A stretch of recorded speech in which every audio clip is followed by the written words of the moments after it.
క్లాంబరధరం విష్ణుం శశివర్ణం చతుర్భుజం ప్రసన్నవదనం ధ్యాయేత్ సర్వవిఘ్నోపశాంతయేత్. గురుర్బ్రహ్మా గురుర్విష్ణుః గురుర్దేవో మహేశ్వరః గురుస్సాక్షాత్ పరబ్రహ్మ తస్మై శ్రీగురవే నమః. వ్యాసాయ విష్ణురూపాయ వ్యాసరూపాయ విష్ణవే నమో వై బ్రహ్మనిధయే వాసిష్ఠాయ నమో నమః. కూజంతం రామ రామీతి మధురం మధురాక్షరం ఆరుహ్య కవితాశాఖాం వందే వాల్మీకికోకిలం. శ్రుతిస్మృతిపురాణానాం ఆలయం కరుణాలయం నమామి భగవత్పాదశంకరం లోకశంకరం. వాగర్ధావివ సంపృక్తౌ వాగర్ధప్రతిపత్తయే జగతః పితరౌ వందే పార్వతీపరమేశ్వరౌ.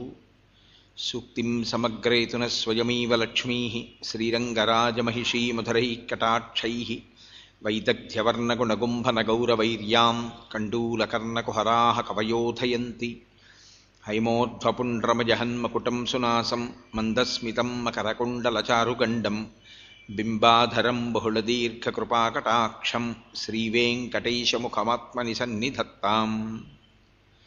విమలపటీ కమలకుటీ పుస్తకరుద్రాక్షసస్తహస్తపుటీ కామాక్షీ పక్ష్మలాక్షీ కలితవిపంచీ విభాసి వైరించీ. మనోజవం మరుతతుల్యవేగం జితేంద్రియం బుద్ధిమతాం వరిష్టం వాతాత్మజం వనరయూధముఖ్యం శ్రీరామదూతం శిరసా నమామి. ఆపదామపహర్తారం దాతారం సర్వసంపదాం లోకాభిరామం శ్రీరామం భూయో భూయో నమామ్యహం. హరి ఓం. పరమేశ్వర స్వరూపమైన సభకి నమస్కారం. మనం పెట్టుకున్న నియమాన్ని అనుసరించి ప్రదోష వేళలో ఒకసారి శివాష్టోత్తర శతనామ స్తోత్రం అందరం కలిసి చదివి తదనంతరం శివానందలహరి మీద ఉపన్యాసాన్ని ప్రారంభం చేద్దాం.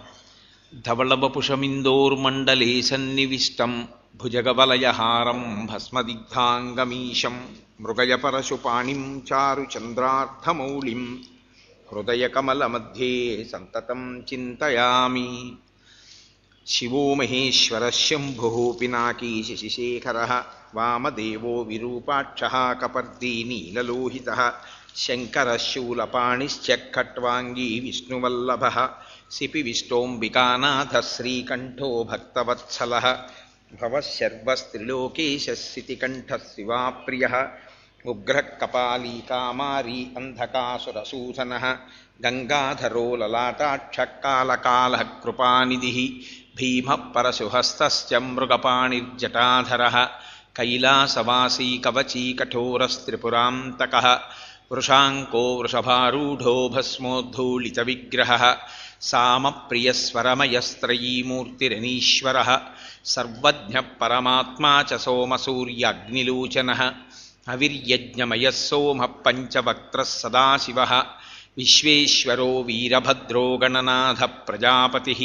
హిరణ్యరేతా దుర్ధర్షో గిరిశో గిరీశో నఖः భుజంగభూషణో భర్గో గిరిధన్వీ గిరిప్రియः కృత్తివాసాः పురారాతిర్భగవాన్ ప్రమదాధిపः మృత్యుంజయः సూక్ష్మతనుర్జగద్వ్యాపీ జగద్గురుः వ్యోమకేశో మహాసేనజనకశ్చారువిక్రమः రుద్రో భూతపతిస్థాణుర్రహిర్భూద్న్యో దిగంబరः అష్టమూర్తిరనేకాత్మా సాత్వికः శుద్ధవిగ్రహः శాశ్వతఖండపరశుః అజఃపాశవిమోచకः మృఢః పశుపతిర్దేవో మహాదేవో వ్యయో హరిः పూషదంతభిదవ్యగ్రో దక్షాత్తరహరోహరः భగనేత్రభిదవ్యక్తः సహస్రాక్షः సహస్రపాత్ అపవర్గప్రదోనంతస్తారకः పరమేశ్వరः. ఏవం శ్రీశంభుదేవస్య నామ్నామష్టోత్తరం శతం.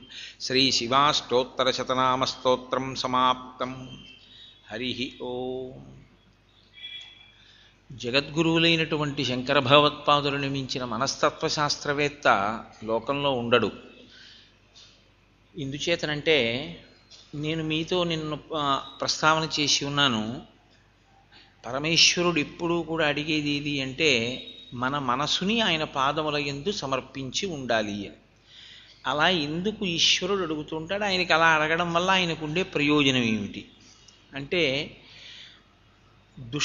దుష్కృత్యములు అనగా పాపకర్మ రెండు రకాలుగా జరుగుతుంది. ఒకటి శరీరము చేత, రెండు మనస్సు చేత. శరీరము చేత జరిగేటటువంటి పాపము ఏది ఉందో దాన్ని తగ్గించుకోవడానికి శరీరంతో పుణ్యకార్యం చేయవలసి ఉంటుంది. మనసు చేత చేసేటటువంటి పాపం ఏది ఉందో దాన్ని తగ్గించడానికి మనసు చేత పుణ్యకార్యం చేయవలసి ఉంటుంది. మనసుకి ఉండేటటువంటి లక్షణాన్ని మీరు చూడండి, అది సంకల్ప వికల్ప సంఘాతం. అది ఎప్పుడూ విశ్రాంతిగా ఉండదు. దాన్ని మీరు నిలబెట్టి ఉంచడం అనేటటువంటిది సాధ్యమయ్యే విషయం కాదు. అది ఎప్పుడూ కదిలిపోతూ ఉంటుంది. ఆ కదిలిపోతూ ఉండడం వల్ల వచ్చేటటువంటి ఉపద్రవం ఏమి అంటే, మీరు ఈశ్వరుని పాదముల యందు నిలబడు అంటే నిలబడదు. నిలబడకపోతే ఏమవుతుందో నిన్న శంకరాచార్యుల వారు చెప్పారు. గభీరే కాసారే విశతి విజని ఘోర విపిని విశాలీ శైలీ చ భ్రమతి కుసుమార్థం జడమతి సమర్ప్యైకం చేత సరసిజముమానాద భవతే సుఖేనావస్థాతుం జన ఇహ నజానాతి కిమహో. పూజకి తీసుకురావలసిన సంభారముల మీద ఉన్న శ్రద్ధ పూజ మీద ఉండదు. లక్ష బిల్వార్చన అంటాడు, బిల్వాలన్నీ తీసుకొస్తాడు, తీసుకొచ్చి నేల మీద పోస్తాడు. నేల మీద పోయిగానే అయిపోయింది బిల్వార్చన. పృథివీ ఆయన స్వరూపమే, శర్వుడిగా ఉన్నాడు ఆయన. కాబట్టి ఇప్పుడు మళ్ళీ మీరు లక్ష బిల్వార్చన చేస్తానని నేల మీద పడిపోయినటువంటి బిల్వాల్ని తీసి ఈశ్వరుడి మీద సమర్పిస్తే మీరు పునఃపూజ చేస్తున్నారు, కానీ నిజానికి చేస్తున్న పూజ ఏమి ఉండదు. అందుకే వ్రతము చేస్తున్నానంటాడు, నిజానికి వ్రతభంగం చేస్తాడు. పూజ చేస్తున్నానంటాడు, పూజాభంగం చేస్తాడు. ఏదీ కల్పం ప్రకారం చేయడు, ఏదీ అసలు శాస్త్రము ఎలా చెప్పి ఉన్నదో అలా ఏదీ చేయడు. సత్యనారాయణ వ్రతం చేస్తున్నానంటాడు, మంటపదానం చేస్తాడు. ఎవరు పెట్టమన్నారు అందులో వెండి అష్టలక్ష్మి చెంబు? తీసుకొచ్చి 10 మందికి కనపడాలని ఓ వెండి అష్టలక్ష్మి చెంబు పెడతాడు. మంటపదానం చేస్తున్నానంటాడు, 4 పక్కల మంటుకుని మంటపదానం చేసేస్తాడు. మళ్ళీ వెండి చెంబు తీసుకెళ్ళి ఇంట్లో పెట్టుకుంటాడు.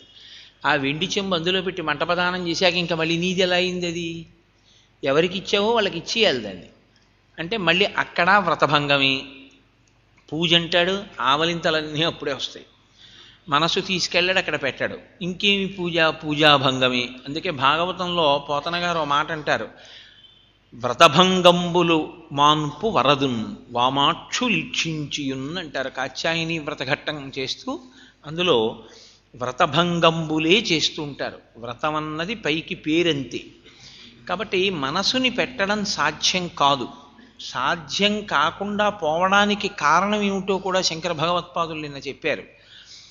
అది చించలము, ఇలా ఉన్నట్టుగా ఉంటుంది, ఈశ్వరుడి దగ్గరికి వెళ్ళినట్టు ఉంటుంది. కర్మేంద్రియాలని యాంత్రీకరించి తాను వెళ్ళిపోతుంది. చేతిని పువ్వేసేయని చెప్తుంది, నోటితో చదివేసేయి అంటుంది, తాను వెళ్ళిపోతుంది. నోటికి రావడం ఎంత మంచిదో నోటికి రావడం అంత ప్రమాదం కూడా. ఏదైనా మీకు కంఠస్థం అయిందనుకోండి, పుస్తకాధారం లేకుండా చదవగలగడం పుస్తకం మీలోనే ఉన్నట్లు అవుతుంది. కానీ దాని వలన వచ్చే ప్రమాదం ఏమిటంటే, మిమ్మల్ని చదవమని మీరు చదువుతుంటే మనసు ఎక్కడికో వెళ్ళిపోతుంది. కనీసం చూడవలసిన అవసరం కూడా లేదుగా, ఎక్కడికో పోతుంది. కాబట్టి యాంత్రీకరణే దానికి ఉన్న పెద్ద ప్రమాదం. కానీ దీన్నే బలంగా మార్చుకున్నవాడు ఎవరుంటాడో వాడు ధన్యుడు. ఏది మనసు యొక్క బలహీనతో అదే మనసు యొక్క బలం కూడా. మీరు ఆలోచించండి. మనోజవం మరుతతుల్య వేగం జితేంద్రియం బుద్ధిమతాం వరిష్టం అని పేరు హనుమకి. మనోజవం అంటే మనసు వెళ్ళినంత వేగంగా, మనసు బలాన్ని పొందినట్టుగా ఇంకొకటి పొందలేదు. శరీరము దుర్బలమైపోవచ్చేమో, కానీ మనసు దుర్బలమైపోవడం అనేటటువంటిది ఉండదు లోకంలో. ఎందుచేత అంటే, ఈ శరీరము ఎంత డస్సిపోయి ఉండనివ్వండి, ఈ శరీరము కదలలేని స్థితిలో ఉండనివ్వండి, ఇది ఆఖరికి మంచాన పడిపోయి ఉండనివ్వండి, తాను మనసుతో పూజ చేయడానికి శరీరం యొక్క అవసరం ఉండదు. వాడు మనసుతో తరిస్తాడు. రత్నైకల్పితమానసం హిమజలై స్నానంచ దివ్యాంబరం నానారత్న విభూషితం మృగమదా మోదాంకితం చందనం జాజీచంపక బిల్వపత్రచితం పుష్పంచ ధూపం తథా దీపం దేవదయానిధే పశుపతే హృత్కల్పితం గృహ్యతాం అంటారు శంకర భగవత్పాదులు మానస పూజలో. ఎప్పుడూ ఈశ్వరుడి గురించే స్మరణ చేయడం అలవాటు పడిపోయినటువంటి వాడికి శరీరం ఎంత డస్సిపోయి ఖేద పడిపోనివ్వండి, అది ఎంత బడలిపోనివ్వండి, వృద్ధాప్యం చేత అది మంచాన్ని పట్టుకుని ఉండనివ్వండి, ఆయన మనసుతో చేసేటటువంటి పుణ్యకర్మ మాత్రము ఆగదు. అది అలా నడుస్తూనే ఉంటుంది. అది ఎక్కడ వరకు వెడుతుంది అంటే దాని జవం ఎటువంటిది అంటే అది ఈశ్వరుణ్ణే చేర్చగలదు, ఈశ్వరుడి దగ్గరికి తీసుకెళ్ళిపోతుంది. ఎందుకంటే తలుపు సందులో వేలుపడినప్పుడు శివశివాండం అలవాటు పడిపోయిన వాడు, కష్టం వచ్చినప్పుడు శివశివాండానికి అలవాటు పడిపోయిన వాడు తన ప్రాణోత్క్రమణమవుతున్నప్పుడు కూడా శివశివ అనగలడు. అసలు మనస్సుని ఈశ్వరుడి దగ్గర పెట్టడం చేతకానివాడు ఎంత బలవంతుడైనా ఈశ్వరుడి దగ్గరికి తీసుకెళ్ళి కూర్చోపెడితే శరీరాన్ని కూర్చోపెట్టగలరేమో కానీ మనసు మాత్రం ఈశ్వరుడి దగ్గర నిలబడదు. పరమేశ్వరుడు అనేది ఏమిటంటే నాకు నా యందు నీ మనసు పెట్టు అని ఆయన అంటాడు. మనకున్న ప్రారంధం అంతా ఏమిటంటే ఆ మనసు యొక్క జవము, దాని వేగమే మనకి ప్రతిబంధకం, అది వెళ్ళిపోతుంది ఎటో. దాన్ని బలంగా మార్చుకోగలిగిన వాడెవరున్నాడో వాడు ధన్యాత్ముడు. ఆ బలహీనత మనసుదేదుందో దాన్ని బలం చేయడానికి ఒక్కటే ఒక్క ఆధారం ఉంది శాస్త్రంలో. మనసు కేవలం పసిపిల్లాడి లాంటిది. మీరు చూడండి, పసిపిల్లవానికి ఒక తత్వం ఉంటుంది. వాడు ఎప్పుడూ ఏదో అడుగుతూ ఉంటాడు, కొత్త వస్తువు కావాలి వాడికి. వాడు ఏడుస్తూ ఉంటాడు. వాణ్ణి తల్లి అలా విడిచిపెట్టేసి వంటశాలలోకి వెళ్ళిపోయింది అనుకోండి, వాడు ఎంత ఉపద్రవం తెచ్చుకుంటాడంటే వాడి వేళ్ళు పెసరకాయల్లా ఉంటాయి. 2 వేళ్ళు పట్టుకెళ్ళి ప్లగ్ హోల్స్లో పెట్టేస్తాడు. అందుకని ఇంట్లో పసిపిల్లలు గోడలు పట్టుకుని నడవడం రాగానే తల్లిదండ్రులు ఏం చేస్తారంటే దానికి ఒక టేప్ వేసేస్తుంటారు, వీడు వేళ్ళు పెట్టేస్తాడు, బొమ్మలన్నీ కబ్బోర్డ్లో పెట్టేస్తారు. అయినా వీడు లేచి ఏడుపు మొదలెడతాడు. అమ్మ ఏం చేస్తుందంటే వాడికి ఒక వంకాయ ఎట్టుకొచ్చి ఇస్తుంది ఆడుకోమని. వాడు అది ప్రమాదరహితమైన వస్తువు. వాడు తండ్రి గారు వాడుకునేటటువంటి ఏ బ్లేడు, యాపిల్ పండు కోసుకునే చాకు అక్కడ ఉంటే అమ్మ దాన్ని తీసేసి ఓ వంకాయ ఇస్తుంది. వాడు దాన్ని కాసేపు నోట్లో పెట్టుకుంటాడు, అటు తిప్పుతాడు, ఇటు తిప్పుతాడు, కింద పడేస్తాడు, మీద పడేస్తాడు, దాన్ని చేతితో పట్టుకుంటాడు, 2 చేతులతో పట్టుకుంటాడు, నలుపుతాడు, జారిపోతుంది. కాసేపటికి వాడికి తెలుస్తుంది అమ్మ నన్ను ఏమార్చింది. ఇప్పుడు వాడు ఆ వంకాయ మళ్ళీ మీరు ఇచ్చినా పుచ్చుకోకుండా దాన్ని అక్కడ వారేసి వాడు మళ్ళీ ఏడుపు మొదలెడతాడు. అప్పుడు అమ్మ ఏం చేస్తుందంటే 2 రోజుల క్రితం నాన్నగారు హైదరాబాద్ నుంచి విశాఖపట్నం ప్రయాణం చేసి వచ్చినప్పుడు పట్టుకొచ్చినటువంటి టిక్కెట్ గూట్లో పడిపోయి ఉన్నది. పూర్వం అట్టముక్కలు ఉండేవి. ఆ టిక్కెట్ పట్టుకొచ్చి వాడి చేతికి ఇస్తుంది. వాడు మళ్ళీ ఆ టిక్కెట్ అట్టుకుని అటు తిప్పి ఇటు తిప్పి నోట్లో పెట్టుకుని అల్లరి చేసి మళ్ళీ అమ్మ నన్ను ఏమార్చింది, మళ్ళీ టికెట్ పారేసి మళ్ళీ ఏడుపు మొదలెడతాడు. వాడు ఎన్ని మార్లు ఏడుస్తాడో అన్ని మార్లు ప్రమాదరహితమైన వస్తువుని అమ్మవాడికి ఇస్తూ ఉంటుంది. మీరు మీ మనసుకి దేన్ని ఆలంబనం ఇవ్వడం అలవాటు చేశారో దాన్ని పట్టుకోవడం మనసుకు అలవాటు. మీరు ఇచ్చే ఆలంబనాన్ని బట్టే ఉంటుంది. ఆలంబనము అంటే ఊంచుకోవడానికి, దాని మీద వాలడానికి మీరు ఇచ్చే వస్తువు. వృద్ధులు చూడండి, నడిచొచ్చేటప్పుడు చేతికర్ర ఒకటి పట్టుకుంటారు, తమ బరువుని దాని మీద అట్టిపెట్టి కాస్త భద్రంగా నడిచే ప్రక్రియ చూసుకుంటారు, లేకపోతే ఒక గోడ ఏదో చేరుపు పట్టుకుంటారు. అలా మీ మనసుకి మీరు ఏది ఆలంబనంగా ఇవ్వడం మొదలుపెట్టారో అదే దాని బలం. అది ఏం చేస్తుందో తెలుసా అండి? దాన్నే పట్టుకుంటారు. మీరు బలహీనతని బలం చెయ్యాలంటే అది వినా మార్గం లేదు. అది పట్టుకోవడం వచ్చిందనుకోండి, మీరు ఏం చేస్తున్నారు అన్నదాంతో ఏమీ సంబంధం ఉండదు. మీరు బీచ్ రోడ్లో మార్నింగ్ వాక్కి వెళ్ళారు, శరీరం మార్నింగ్ వాక్ చేస్తుంటుంది. మనసు ఏం చేస్తుందో తెలుసా? కుడి చేతి పక్కన ఆకాశంలో వచ్చేటటువంటి నీలలోహిత రుద్రుణ్ణి చూసి ఆయన్ని ధ్యానం చేసి రుద్రాధ్యాయంలో ఉన్న మంత్రాల్ని జ్ఞాపకం తెచ్చుకొని దాని గురించి ఆలోచిస్తూ నడుస్తూ ఉంటుంది. ఇప్పుడు సంధ్యావందనం చేసుకుంటున్నాను అని చెప్పి సంధ్యావందనానికి కూర్చుని మనసు అక్కడ పెట్టని వాడికన్నా మార్నింగ్ వాక్ చేస్తూ నీలలోహిత రుద్రుణ్ణి ధ్యానం చేస్తున్నవాడు తరిస్తాడు. కారణం ఏమిటంటే ఆయన మనసు అక్కడ ఉంది. మళ్ళీ ఆయన తిరిగి వస్తున్నాడు. సముద్రంలోంచి సూర్యబింబం పైకెక్కింది. ఆ ముందొచ్చిన ఎరుపు కాంతులు, తర్వాత వచ్చినటువంటి ఆ బాలబింబం, తర్వాత వచ్చిన ఎర్రటి ముద్ద, అందులోంచి వచ్చినటువంటి కిరణాలు, సముద్రం మీద పడిన ఎర్రటి కాంతి, తర్వాత లోకమంతా ఒక్కసారి ఆ ఎరుపు కాంతిలో కొద్ది క్షణాలు ఉంటుంది. అరుణోదయం అంటారు. ఆ అరుణోదయ కాంతులు, వాల్మీకి మహర్షి ఇచ్చిన ఆదిత్య హృదయం, అవన్నీ తలుచుకుంటూ వాటిని స్మరణ చేస్తూ వెడుతుంటాడు.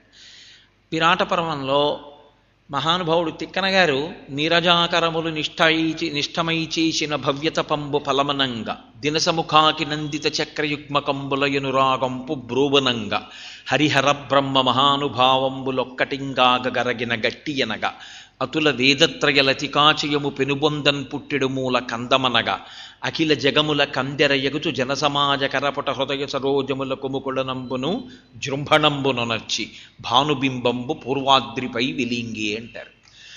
అవి మీరు జ్ఞాపకం చేసుకుంటూ ఆ సూర్యస్తవాన్ని మీరు పారాయణ చేస్తూ, పారాయణ కూడా అక్కర్లేదు, తద్భావమునందు మీరు మునక వేస్తూ మీరు నడిచి వెళ్ళిపోతున్నారనుకోండి. ఇప్పుడు ఆయన శరీరం నడుస్తోందేమో, ఆయన ఆదిత్య హృదయమునందు రమించిపోతున్నాడు, రుద్రాధ్యాయమునందు రమించిపోతున్నాడు, నీలలోహిత రుద్ర దర్శనము చేత పరవశించిపోతున్నాడు. ఆయన శరీరమునకు చెమట పడుతోంది, ఆయన శరీరము తిరుగుతోంది, ఆయన మనసు ఈశ్వరుని యందు పూర్తిగా మగ్నమైపోయింది.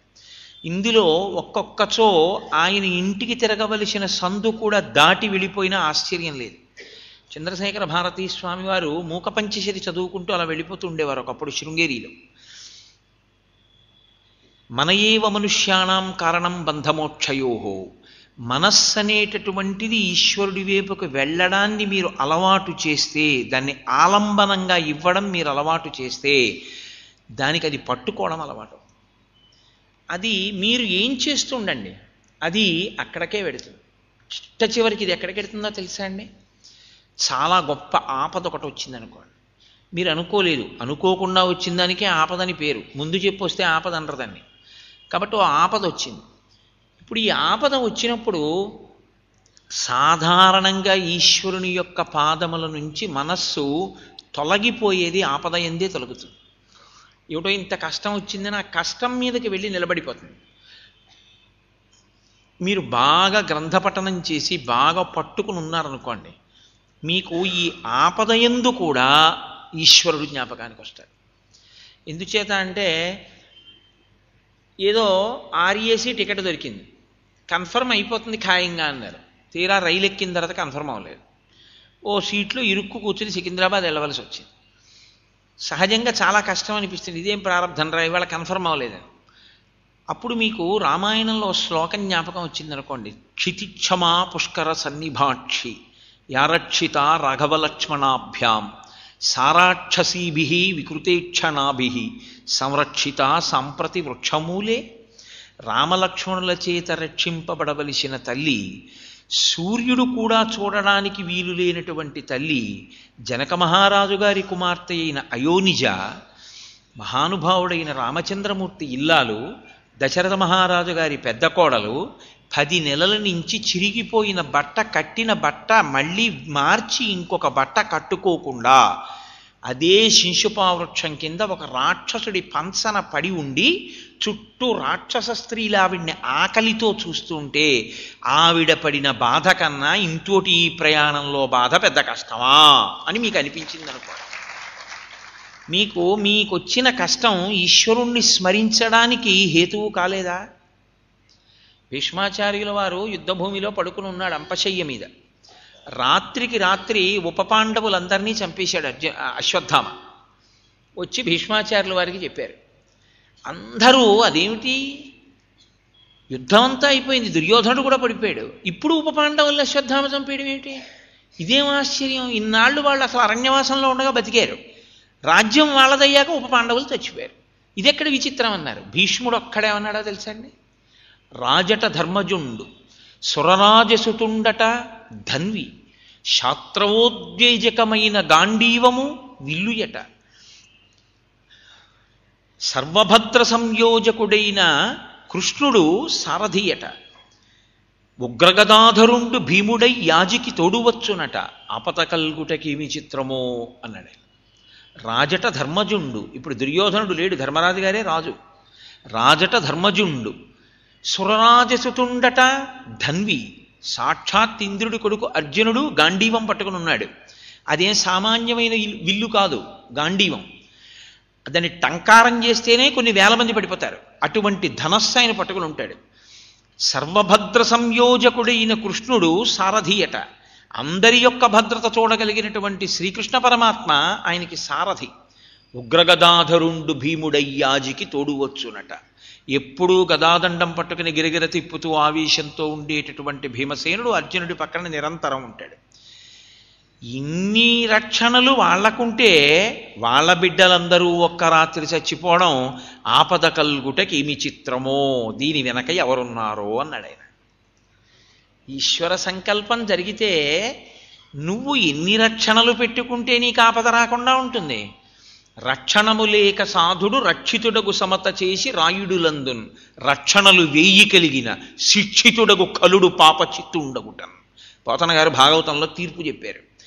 నువ్వు ఎంత భద్రత పెట్టుకున్నావన్న దాని మీద నీ బ్రతుకుండదు, నీకు ఈశ్వరానుగ్రహం ఎంతుందన్న దాని మీద నీ గండం దాటుతుంది. ఏ రక్షణ లేకుండా సాధుపురుషుడు రక్షింపబడతాడు.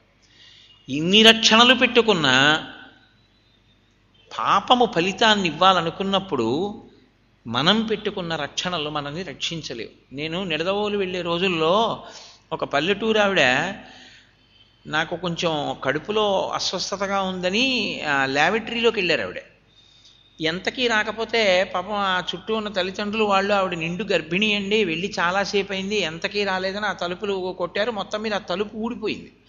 లోపలికి వెళ్ళి చూస్తే ఆవిడకి ప్రసవం అయిపోయింది. ప్రసవం ఆ పిల్లవాడు దానికి ఉండే ఆ కన్నంలోంచి ల్యాబొరేటరీ కన్నంలోంచి పడిపోయాడు పట్టాల మధ్యలో. బడ్డీ నిడదవోలేదు. నేను ఏమవుతుంది, ఇది చాలా ఆశ్చర్యంగా ఉందని చెప్పి పాపం ఆవిడని బయటికి తీసుకొచ్చారు. ఏదో శుశ్రూష చేశారు. ఈలోగా డాక్టర్లు వాళ్ళు వచ్చారు, ఆ స్టేషన్ డాక్టర్ వాళ్ళు తీసుకెళ్లారు. హడావిడయింది. ఈ పిల్లవాడు ఏమయ్యాడని చెప్పి ప్రయాణం చేస్తున్న వాళ్ళు కూడా పరిగెత్తారు పట్టాల మీద. అప్పుడు నేను ఉన్నాను అందులో.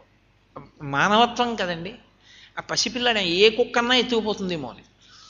చిత్రం ఏంటంటే లైసెన్స్ లేకుండా అమ్మేవాళ్ళు కొంతమంది ఉంటారు ట్రైన్లో. వాళ్ళు గబుక్కుని స్టేషన్స్లో పట్టుకుంటారేమోనని బండి కొంత వేగంలో ఉండగానే దిగిపోతుంటారు. ఆ జంతికలమ్మే గంపలు అవి పట్టుకుని. అలా దిగిపోయాడు ఒకతను. దిగిపోయి అతను నడిచి వస్తున్నాడు. ఈ పసిపిల్లవాడు ఏడుస్తూ అతనికి కనపడ్డాడు. అతను ఆ పిల్లాడిని ఎత్తి వేరుశనక్కాయల బుట్టలో పడుకోబెట్టుకుని తీసుకొస్తున్నాడు గంపలో. కృష్ణ పరమాత్మని తీసుకొచ్చినట్టు తీసుకొచ్చాడు. నేను తెల్లపోయింది ఎక్కడంటే ఆ పసిగుడ్డికి నెత్తుటి చుక్క రాలేదు. వాడు చక్కగా ఉన్నాడు. రక్షణము లేక సాధుడు రక్షితుడకు సమత చేసి రాయుడులందున్. ఏమో వాడు ఎంత గొప్పవాడవ్వాలో, ఈశ్వరుడు వాడిని ఎందుకు రక్షించాడో ఆ పసితనంలోని అని నాకు ఆ రోజు పోతన గారి పద్యం జ్ఞాపకానికి వచ్చింది. కనుక మనసు ఈశ్వరుడి దగ్గర పెట్టడంలో వచ్చే ప్రతిబంధకాన్ని బలంగా మార్చుకున్న వాడెవడో వాడు ధన్యుడు. దాని వేగం, అది వెళ్ళిపోతున్న వేగాన్ని దానికి ఆలంబనమిచ్చి ఈశ్వరుడి వైపుకి తిప్పాలి. లేవగానే నువ్వు విష్ణునామని చెప్తూ నిద్రలే, దిగుతూ కన్నతల్లి పృథివికి నమస్కారం చేయి, గురువుగారి పాదాలు ఒక్కసారి జ్ఞాపకం చేసుకుని నమస్కారం చేయి. ప్రాతస్మరామి పరమేశ్వర వక్త్ర పద్మం, ప్రాతస్మరామి చదువుకో. తర్వాత సుప్రభాతం చదువుతూ పూజామందిరంలోకి వెళ్ళు, చక్కగా షోడశోపచారాలతో పూజ చేయి. బయటికి వచ్చిన తర్వాత ప్రసన్న మనస్కుడవై ఉండు, అంతటా ఈశ్వరుణ్ణి చూస్తుండు, వచ్చే కోపాన్ని పరిశీలిస్తుండు. మీరు ఇలా మనస్సు మీద కూర్చుని మనస్సు యొక్క కదలికల్ని పరిశీలించడం అలవాటైందనుకోండి, అప్పుడు మనసు మాట విని మీరు ఏది దానికి ఆలంబనంగా ఇవ్వడం మొదలు పెడుతున్నారో ఆలంబనాన్ని అది పట్టుకుంటుంది మనసుని. అందుకే సాధారణంగా దేంతో పోలుస్తారంటే, ఒకటి కోతి, రెండు ఏనుగు. ఏనుగంత బలమైన ప్రాణి ఉండదు, పట్టుకున్నప్పుడు కష్టం. కానీ ఇది మావటికి అలవాటు అయిపోయిన తర్వాత ఏం చేస్తుందంటే, స్తంభం దగ్గరికి వెళ్ళి నించుని దాని కాలు కట్టవలసిన గొలుసు అదే తొండంతో పట్టుకుని ఇస్తే ఆయనకి ఇస్తుంది కట్టేయమని. ముందు దేవాలయానికి వెళ్ళను, నేను రాను, అక్కడికి పోతాను, ఇక్కడికి పోతానన్న మనసు ప్రతిరోజు సాయంకాలం 6 గంటలకి నువ్వు శివాలయానికి వెడుతున్నావు, ఇంకేం నువ్వు మాట్లాడద్దు అని ప్రతిరోజు 6 గంటలకి మీరు శివాలయానికి వెళ్ళడం అలవాటు చేసుకున్నారనుకోండి, చిన్న జల్లు పడుతుండగా 6 గంటలకి మీరు మరిచిపోయినా అదే గుర్తు చేస్తుంది, 6 అయింది శివాలయానికి వెళ్ళాలి కదా అంటుంది. ఏనుగు గొలుసునిచ్చినట్టు అది లొంగుతుంది. దాన్ని లొంగ తీయడం మాత్రం రావాలి. ఆ లొంగ తీయడం వచ్చిందా వాడు ధన్యుడు. నీకు రాలేదా అది అప్పుడు కూడా ధన్యుడవి. రాకపోతే నేను ఎలా ధన్యుండండి అంటారేమో, నాకు రాలేదని ఈశ్వరుడికి చెప్పాలి. అది శరణాగతి అంటారు. శరణాగతి నోటితో శ్లోకాలు చెప్పడం, నోటితో పద్యాలు చెప్పడం శరణాగతి కాదు. లక్ష్మీ మహీతదనురూప నిజానుభావ నీలాది దివ్య మహిషీకర పల్లవానాం ఆరుణ్య సంక్రమణత కిల సాంద్ర రాగౌ శ్రీ వెంకటేశ చరణౌ శరణం ప్రపద్యే అని చిలక పలికినట్టు పలికేస్తే శరణాగతి అవదు. శరణాగతి అంటే ఏమిటంటే నీ బలహీనతని నువ్వు ఈశ్వరుడికి చెప్పి, దీని నుంచి నేను గట్టి ఎక్కలేనయ్యా, నేను ఓడిపోయాను, నా వల్ల కావట్లేదు, నువ్వే నన్ను అనుగ్రహించని మీరు స్పష్టంగా ఈశ్వరుడికి చెప్పగలిగితే దానికి శరణాగతి అని పేరు. అసలు ఎప్పుడూ ఈశ్వరుడికి ఆ మాట మీరు చెప్పలేదనుకోండి, మనసుకి మీరు వశులై తిరిగితే ఈశ్వరుడు ఏమంటాడంటే, నాకు ఎప్పుడైనా చెప్పావా ఆ మాట. నాన్నగారు నాకు ఇబ్బందిగా ఉందంటే మనీ ఆర్డర్ పెంచుతారు. మానేసి రోగాన పడిపోయిన తర్వాత ఎప్పుడో నాన్నగారు చూడడానికి వెళ్తే మీరు పంపించిన మనీ ఆర్డర్ సరిపోలేదు, ఒంటిపూట భోజనం చేశానంటే నాకెందుకు చెప్పలేదు ఆ మాట అంటాడా అంట ఆయన. అలాగే ఈశ్వరుడు కూడా శరణాగతిని నిర్ణయం చేశాడు. అది కూడా మనకి చెప్పడం వస్తుందో రాదో అని శంకర భగవత్పాదులు శివానంద లహరిలో అత్యద్భుతమైనటువంటి శరణాగతి శ్లోకం ఒకటి ఇచ్చారు. నీకొకవేళ చేత కాకపోతే, నీ మనసుకి నువ్వు లొంగిపోతున్నావు అనుకుంటే, నీ మనసుకి నువ్వు ఆలంబనం ఇవ్వలేకపోతున్నాను అనుకుంటే, నీ మనసు ఈశ్వరుడి దగ్గర నిలబట్టలేదు అని నీకు అనిపిస్తే, కనీసం చిత్తశుద్ధితో ఈ మాట ఈశ్వరుడికి చెప్పు. ఎలా చెప్పాలండి అంటావేమో. చదువు రానివాడు జిల్లా కలెక్టర్ గారికి నాకు ఏదో 2 ఎకరాల భూమి ఇప్పించండి అని చెప్పి ఓ చదువు వచ్చిన వాడితో రాయించుకుని చదువు రానివాడు వేలిముద్ర వేస్తాడు. చదువు రానివాడు వేలిముద్ర వేస్తే పట్టా ఎవరికి ఇస్తారు కలెక్టర్ గారు? బాగా రాశాడండి అని చెప్పి రాసిన వాడికి ఇవ్వరు, వేలిముద్ర వేసిన ఆయనకి ఇస్తారు. అలా ఒకవేళ నీకు చేత కాకపోతే నువ్వు వేలిముద్ర వేయి, నేను రాసిస్తాను శ్లోకం అని మన స్థాయికి శంకరులు దిగొచ్చారు. ఇది జగద్గురువుల యొక్క ఔదార్యం. ఆయనది కాదు ఆ స్థితి, మనసు నిగ్రహించుకోలేని స్థితి శంకరాచార్యుల వారిది కాదు. కానీ ఆయన మీద పెట్టుకుని శ్లోకం చెప్తే మనకు పనికిరాదు. మీరు అలా చెప్పండి అంటే మనకు కోపం వస్తుంది. ఎందుకో తెలుసా అండి, లోకంలో ఒక పెద్ద పోకడు ఉంటుంది. లక్ష్మీ కటాక్షము మీకు ఉన్నదంటే అంగీకరించాడు, సరస్వతీ కటాక్షము లేదంటే అంగీకరించాడు. ఇదో లోకంలో విచిత్రం. ఏమంటే మీ దగ్గర బాగా మీకు నెలకి చాలా ఆదాయం వస్తుందా మీ వ్యాపారంలో అన్నారనుకోండి, నా మొహం ఏముందండి ఆ వడ్డీకి సరిపోతుంది అంటాడు. లక్ష్మీ కటాక్షం ఉందని ఒప్పుకోడు. పాపం మీకేం రాదుట కదండి అన్నారనుకోండి, నాకు రాదని మీకు ఎవడు చెప్పాడండి, నాకు రాపడండి, నాకు చాలా వచ్చు అంటాడు. సరస్వతీ కటాక్షం లేదంటే ఒప్పుకోడు, లక్ష్మీ కటాక్షం ఉందంటే ఒప్పుకోడు. శంకరాచార్యుల వారికి బలహీనత తెలుసు. నాన్న నీకు రాదురా, శరణాగతి చేయడం కూడా రాదు, నేను చెప్తాను నువ్వు చెప్పన్నారనుకోండి, మాకు రాపోవడం ఏంటంటే మీకు రాదేమో మీరు చెప్పుకోండి నాకు శివుడి దగ్గర అంటాం మనం. అందుకని శంకర భగవత్పాదులు ఏం చేశారంటే అలా చెప్పకుండా వీడి శివానంద లహరి అని చదువుకుని ఎప్పుడైనా ఈశ్వరుడి దగ్గరికి చేరుకుంటాడు అని తన మీద పెట్టుకుని శ్లోక రచన చేశారు. అప్పుడు మాం అన్న మాట, నేను అన్న మాటతో ఆ శ్లోకం ఎవరు చదివారో వాళ్ళకే అన్వయం అవుతుంది అది. కాబట్టి ఇది జగద్గురువుల యొక్క ఔదార్యం. ఆయన కిందకి దిగి వచ్చి ఇచ్చినటువంటి శ్లోకం.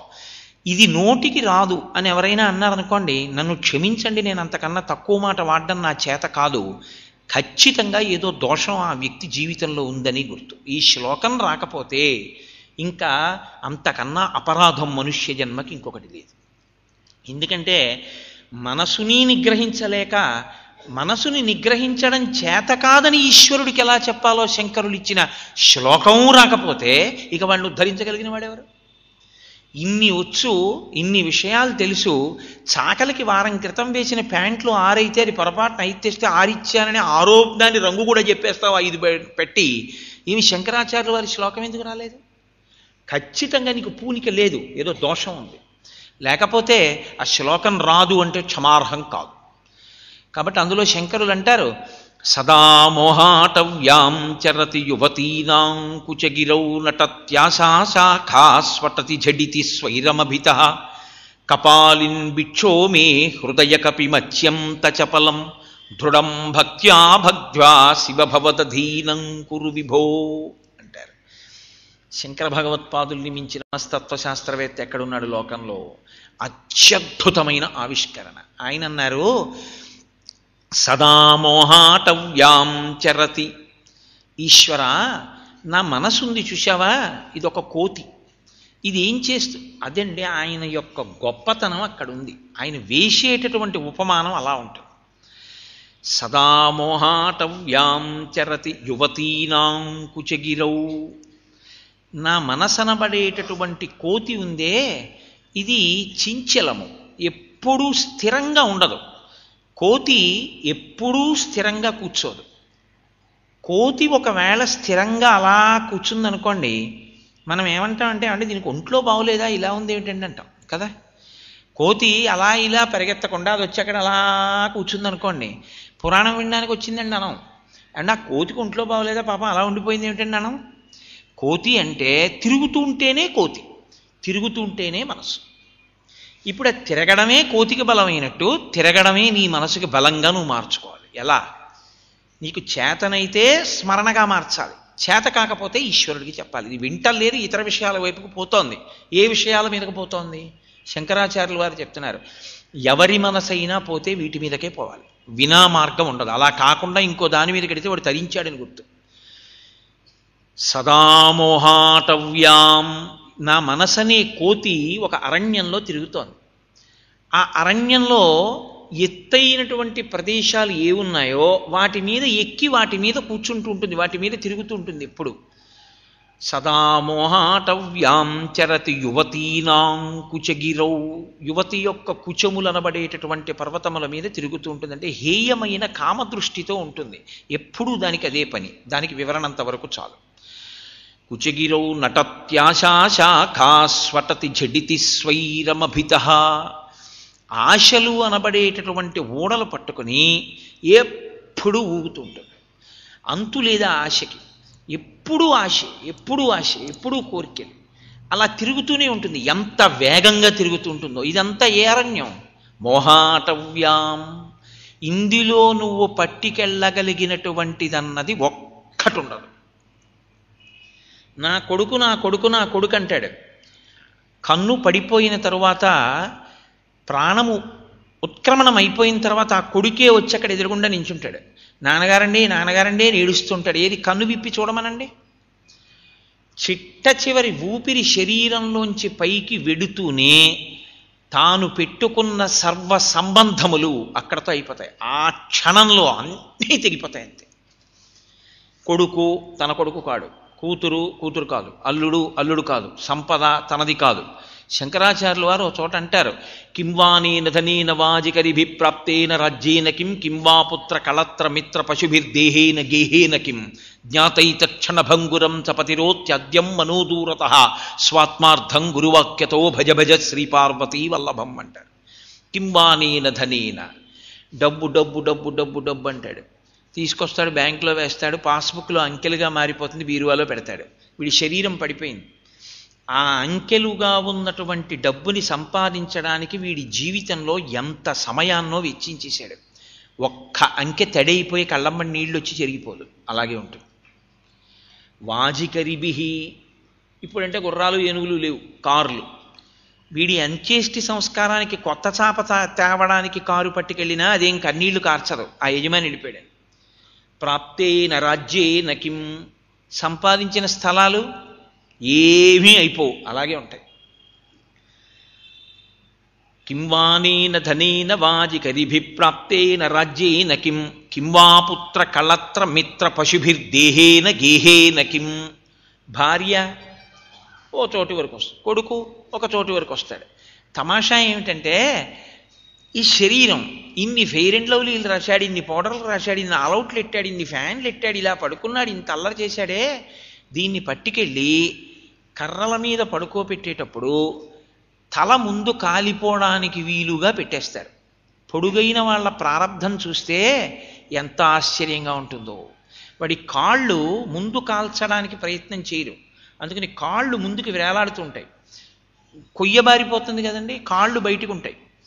తల ముందు బాగా కాలిపోవడానికి, ఎందుకంటే ఆ కపాలం పగిలితే కానీ వాళ్ళు స్నానం చేసి వెళ్ళడానికి ఉండదు, అందుకని తల ముందు కాలిపోవడానికి ఏర్పాటు చేస్తారు. ఆ ధైర్యం ఉన్నవాడు ఉంటాడు అక్కడ ప్రత్యేకం.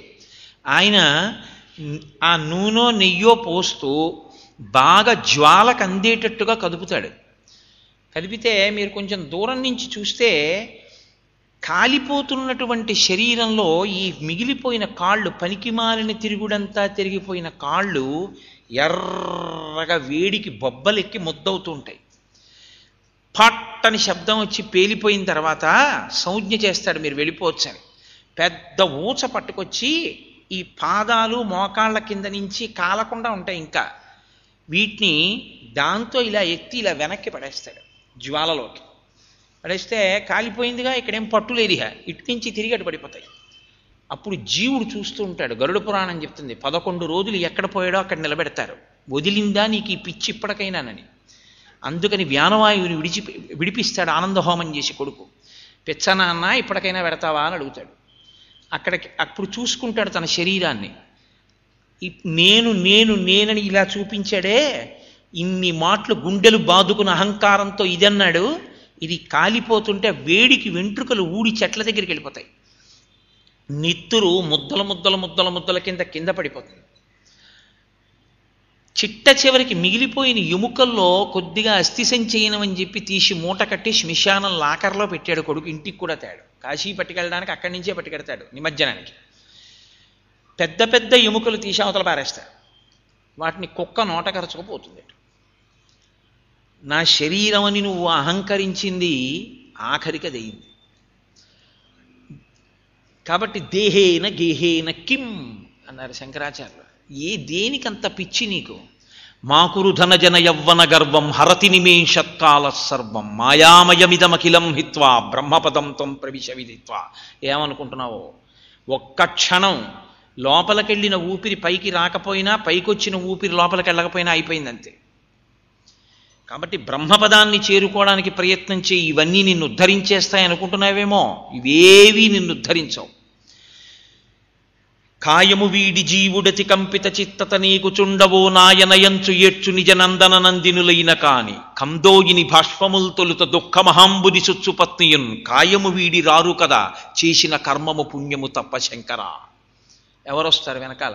ఎవ్వరు వచ్చేవాళ్ళు ఉండరు. నీవు ఓపికున్నప్పుడు నువ్వు ఈశ్వర సంబంధమైనటువంటి మంచి చేసి పుణ్యాన్ని మూట కట్టుకుంటే అది వస్తుంది నీ వెనకాల. నువ్వు ఇలా పెట్టావా, నువ్వు ఇలా పెట్టావా ఈశ్వరుడికి అనవసరం. నువ్వు ఇలా పెట్టింది ఏదైనా ఉందా చెప్పు, అది రక్షిస్తుంది. అది నీ వెనకాతలు వస్తుంది. కాబట్టి జీవితంలో మనసు ఈశ్వరుడి దగ్గర పెట్టడం రావాలి. ఆ పెట్టడం రాకపోతే ప్రమాదంలోకి వెళ్ళిపోతావు. కాబట్టి శంకరులు అంటున్నారు, సదా మోహాటవ్యాం, అజ్ఞానంతో ఇది శాశ్వతమని, దీనికి సంబంధించినవి శాశ్వతమని, దీనిలోంచొచ్చినవి శాశ్వతమని, ఇది సత్యమని ఒక మాయకు భ్రమకు గురైపోయి ఆ అరణ్యంలో ఎప్పుడూ యువతీనాం కుచగిరౌ, ఆ యువతుల యొక్క కుచములనబడేటటువంటి ప్రదేశముల మీద నటత్యాశాఖాస్వటతి జడితి స్వైరమభిత. దానికి హద్దు ఆపు ఏం లేదు, ఇటెళ్ళాలని లేదు అటెళ్ళాలని లేదు. స్వైర విహారం అంటారు. ఆ ఓడలు పట్టుకు తిరుగుతూ ఉంటుంది, ఆ కొమ్మలెక్కి తిరుగుతూ ఉంటుంది, అలా వెళ్ళిపోతూ ఉంటుంది, ఇలా వెళ్ళిపోతూ ఉంటుంది, అక్కడి నుంచి దూకేస్తుంది, ఇక్కడి నుంచి ఎక్కేస్తుంది. ఈశ్వర, నా మనసు కూడా అలాగే తిరుగుతోంది. స్వటిత జడితి స్వైరమభిత కపాలిన్. మీతో నేను మనవి చేశాను కదా, శంకర భగవత్పాదులు ఎప్పుడైనా ఎక్కడైనా ఏదైనా సంబోధన చేశారు అంటే ఉత్తినే వీరిదండి. ఆ పిలుపుకి ఏదో అర్థం ఉంటుంది. అటువంటి సంబోధనే చేస్తారు శ్లోకంలో, దానికి సరిపోయే సంబోధన చేస్తారు. కపాలీశ్వరుడు అని పరమశివుడికి ఒక పేరు. ఆయన ఒక కపాలం చేత పట్టుకు తిరుగుతుంటాడు. 2 కారణముల చేత తిరుగుతాడు. మొదటి కారణం ఖట్వాంగీ వ్యాఖ్యానాన్ని నేను ఇప్పుడు చెయ్యను, అది ఇప్పుడు సందర్భోచితం కాదు. 2వ కారణం ఎందుకు పట్టుకుంటాడంటే, కపాలాన్ని లోకంలో ఏవేవి నువ్వు నాకు ఇస్తానని అనుకుంటున్నావో అవేవీ నీవి కాదు, అవన్నీ నావి. ఆఖరికి చర్మము, రక్తము, కొవ్వు, అస్థి, మాంసము, శుక్ల, మేధ అనబడేటటువంటి 7 పదార్థములతో చేయబడినటువంటి ఈ శరీరం కూడా నేనిచ్చింది. నువ్వు నాకు ఇవ్వగలిగినదన్నది లేదు. నేను నిన్నడిగేది నీ మెదడు నా పుర్రెలో, నా చేతిలో ఉన్న పుర్రెలో పెట్టు, నీ పుర్రె నా పుర్రెలో పెట్టు. పుర్రె అంటే వీడి పుర్రెకి బుద్ధి ఎలా పుట్టిందంటారు అంటే నీ మనసు, నీ తల, నీ ఆలోచన నా యందు పెట్టు. పెట్టావా తరిస్తావు. నీ మనసు నా దగ్గర పెట్టరా అని చెప్పడానికి ఆయన భిక్ష కపాలం పట్టుకు తిరుగుతుంటాడు. కపాలిన్ భిక్షోమే. ఈశ్వర, నువ్వు భిక్షాటనమూర్తిగా ఉన్నావు, నీకు నేను ఒక కానుకిస్తాను.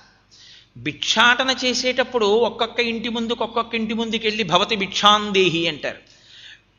భిక్ష వెయ్యాలి అంటే ఆ ఇంటి యజమానురాలు బయటికి ఎందుకు వస్తుందో తెలుసా అండి? ఆ ఇంట్లో పిల్లలు పిలవాలి యజమానురాల్ని.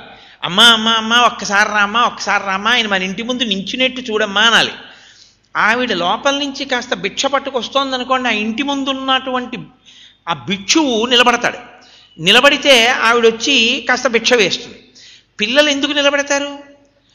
ఉండు మా అమ్మని పిలుస్తామని వాళ్ళందరూ సంతోషంగా ఇంటి ముందు నిలబడాలని ఎందుకు కోరుకుంటారు? భిక్షాటన చేసే వాళ్ళని. వాడి దగ్గర ఒక కోతి ఉందనుకోండి, ఇప్పుడు ఈ కోతిని పట్టుకుని వస్తున్నాడు అనుకోండి, ఆ కోతి కాసేపు ఆడుతుంటే పిల్లలు చూస్తారు, అందుకని ఇంట్లోంచి అమ్మని పిలుస్తారు. భిక్షాటన చేసేవాడి దగ్గర కోతి ఉంటే భిక్షాటన చేసేవాడికి ఉపయోగం. నా దగ్గర కోతి ఉంటే ఏం ఉపయోగం? పాడైపోతున్నాను ఈశ్వర. ఆ కోతి అటు ఇటు తిరుగుతోంది, మనసనే కోతి. కాబట్టి నువ్వు ఒక పని చేయి. నువ్వు ఎలాగో భిక్షాటనమూర్తిగా ఉన్నావుగా, శంకరాచార్యుల వారి యొక్క గడుసుతనం చూడండి ఆ చెప్పడంలో. కపాలిన్ భిక్షోమే హృదయ కపిమత్యంత చపలం. చపలం అని విడిచిపెట్టలేదు ఆయన, అత్యంత చపలం విశేషణం వేశారు. ఇంకా చెప్పడానికి వీలు లేనంత చాంచల్యము, అంత కదులుతూ ఉంటుంది ఆ మనసు. కోతి కదూ, అందుకని దీన్ని నీ భిక్షాపాత్రలో వేసేస్తున్నాను, తీసేసుకో. భిక్షాపాత్ర పట్టుకుని ఇంటి ముందుకు వచ్చినవాడు క్యాబేజీ కూర వేస్తే క్యాబేజీ కూర పుచ్చుకోవాలి, కాలీఫ్లవర్ కూర వేస్తే కాలీఫ్లవర్ పుచ్చుకోవాలి, వంకాయ కూర వేస్తే వంకాయ కూర పుచ్చుకోవాలి. కానీ కొత్తిమీర కారం పెట్టి చేయకపోయారా అమ్మ ఈ పూట అనకూడదు, తప్పు కదా అది. ఏది వేస్తే అది పుచ్చుకోవాలి. కాబట్టి ఈశ్వర, మీరు కపాలి, మీరు కపాలం పట్టుకుని భిక్షాటనకు వచ్చారు, నేను ఏది ఇస్తే అది పుచ్చుకోవాలి. ఇప్పుడు నేను మీకు ఒక కోతిని ఇస్తున్నాను, మీరు పుచ్చేసుకోండి. ఇది నా మనసనే కోతి, పై కోతి కాదు. భిక్షాటనమూర్తికి కోతి ఉంటే ఉపయోగంగా ఉంటుంది, ఈ కోతి నాకుంటే అపకారం జరుగుతోంది. ఈ కోతి మీరు పుచ్చేసుకోండి. కానీ వచ్చిన ఒకే ఒక ఇబ్బంది ఏమిటో తెలుసా? మీరు ఈ మనసుని ఈశ్వరుడికి ఇచ్చేయగలిగారు అనుకోండి, దానం చేసేసారనుకోండి, మనసు మీ చెప్పు చేతల్లో ఉన్నట్టేగా. నేను శివ, నా మనసు నువ్వు తీసేసుకో అన్నాను అనుకోండి, అయితే ఇచ్చేయి, నా కపాలంలో పడయి అన్నాడు అనుకోండి ఆయన, ఇదిగో ఇచ్చేస్తున్నాను అని మీరు ఇచ్చేసారనుకోండి, ఇప్పుడు మనసు మీ చెప్పు చేతల్లో ఉందా లేదా? ఇచ్చేస్తే వెళ్ళిపోవడానికి. మీ చెప్పు చేతల్లో మనసుంటే మీరు ఈ ముందు మాట ఎలా పనికి వస్తుంది? పాము ఇంట్లో తిరుగుతోంది అనుకోండి, పాములు పట్టేవాడిని తీసుకొచ్చి ఏమై నీకో పాముని ఇస్తాను రా అని, ఏది పాము ఇవ్వండి అన్నారు అనుకోండి, ఎక్కడో తిరుగుతోంది పట్టుకో, నువ్వు పట్టుకుపో అనాలి. కానీ నీకు పాము ఇస్తాను రా అని మీరు పట్టుకోవడానికి తిరగకూడదు, అది మిమ్మల్ని కలుస్తుంది. మీరు పాముని పట్టుకోలేరు కాబట్టి పాముల వాడిని పిలిచి నీకో పాము ఇస్తాను రమ్మని, మా ఇంట్లో నల్లత్రాచు తిరుగుతోంది దాన్ని పట్టుకుపోంటే వాడు వెతుకుని పట్టుకుపోతాడు. మీరు ఇవ్వలేరు, మీరు పట్టుకుని ఇవ్వలేరు కాబట్టి పాముల వాడిని పిలిచి మా ఇంట్లో పాము ఇచ్చేసామండి అంటారు. వాడా పాము ఇచ్చింది నిజంగా, వాడు పట్టుకుపోయాడు పాముని కదండి. పాముని ఇవ్వగలిగిన వాడైతే పాముండగా భయమే లేదు, పాముని పట్టుకోగలిగిన వాడైతే. పట్టుకోలేడు, ఇవ్వను లేడు కాబట్టి ఆయన్ని తెచ్చి పట్టుకుపోమన్నాడు. మీ మనసు మీ చెప్పు చేతల్లో ఉండి మీరిచ్చేస్తే వెళ్ళిపోయేదైతే ఇంకే, అసలు మీరు నా మనసు వల్ల నేను పాడవుతున్నానని శివుడికి చెప్పుకోవడం ఎందుకు? మీ మనసు మీ చెప్పు చేతల్లో ఉంటే ఈశ్వరుణ్ణే భక్తితో కొలుతురు. కాబట్టి ఈశ్వర నీకు ఇచ్చేస్తాను పట్టుకెళ్ళిపో అంటే శ్లోకం అంతా తప్పైపోతుంది. అప్పుడు అది సదామోహాటవ్యాం చరతి యువతీనాం కుచగిరౌ నటత్యాశా శాఖా స్ఫటతి ఝడితి స్వైరమభిత, ఆ పాదాలు దానికి అన్వయం కావు. కాబట్టి శంకరుల యొక్క గొప్పతనం చూడండి, శరణాగతిని ఎంత గొప్పగా దిద్దారో ఆయన అన్నారు, కపాలిన్ బిక్షోమే హృదయ కపిమత్యంత చపలం దృఢం భక్త్యా బద్ధ్వా శివ భవదధీనం కురు విభో. ఈశ్వర, ఈ కోతిని మీరు పట్టుకెళ్ళిపోండి, నేను ఇవ్వలేను, నేను ఇవ్వగలిగిన వాడిని అయితే మనసు నా చెప్పు చేతల్లో ఉన్నట్టు, మీరే పట్టుకెళ్ళిపోండి. ఎలా పట్టుకెళ్ళిపోమంటావు?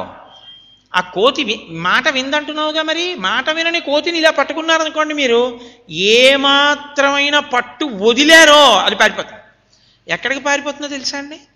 దానికి ఒక లక్షణం ఉంటుంది, అది ఎక్కడ తిరుగుతుంటుందో అక్కడికే వెడుతుంది, మళ్ళీ మీ దగ్గరికే వస్తుంది అది. కాబట్టి శంకరాచార్యుల వారి ప్రతిభంతా మనస్సు గురించి ఆయన ఎంత బాగా నిజంగా పరిశోధన చేశారో, ఎంత గొప్పగా మాట్లాడారో చూడండి. మీరు చూడండి, ఆ మనసుకి పట్టుకోకూడంది కాని పట్టుకుందో దాన్ని విడిపించడం కష్టం. అసలు మనసుకున్న గొప్ప లక్షణం ఏమిటో తెలుసా అండి? అది విహిత కర్మాచరణాన్ని భయానికో భక్తికో చేస్తుంది, నిషిద్ధ కర్మ పరిత్యాగం అని చేయదు. నేను మీకు ఒక మంత్రం చెప్పి, ఇది మీరు ఈ మంత్రం చదువుకోండి 11 మాటలు, మీకు బాగా ఫలితం ఇస్తుంది. కానీ ఈ మంత్రం 11 మాటలు చేసేటప్పుడు మీకు కోతి గుర్తు రాకూడదు అని నేను అన్నాను అనుకోండి. అసలు మీరు 1వ మాట మొదలు పెట్టగానే కోతి గుర్తు రాకూడదన్నాడని చెప్పి కోతే గుర్తొస్తుంది. అది నిషిద్ధ కర్మని వదలలేదు. వద్దన్న పని చెయ్యకుండా మనసు ఉండదు. వద్దు అన్నారనుకోండి, అదే దానికి ఆకర్షణ. అందుకే ఇది బాగా పిల్లలు చూడాలి అని మీరు అనుకున్నారనుకోండి, ఇది నువ్వు చూడకే అంటే వాడు చూస్తాడు. అందుకే తల్లులు చూడండి, పిల్లలకి ఈ పెరుగు అన్నం నీకు కాదు, ఈ పెరుగు అన్నం ఎంత కమ్మగా ఉందో అని ఉత్తిన ఇలా నోట్లో పెట్టుకుని, అబ్బా ఎంత బాగుందో, అదిగో ఆ ఎదిరింటి రమేష్కి ఇచ్చేస్తానే పట్టుకెళ్ళిపోతున్నానంటే వాడు వద్దు నాకే కావాలంటాడు. అంటే అప్పుడు అమ్మ, మరి నీకు పెడితే నువ్వు తినవు కదా, అందుకని వాడికి ఇచ్చేస్తాను. కాదు నేనే తింటానంటాడు. అయితే తిను అని నోట్లో పెడుతుంది. ఆవిడ అసలు ప్రయోజనం వీడికి పెట్టడమే. వద్దన్నది చేయడం దాని లక్షణం. నిషిద్ధ కర్మని అది వదలదు.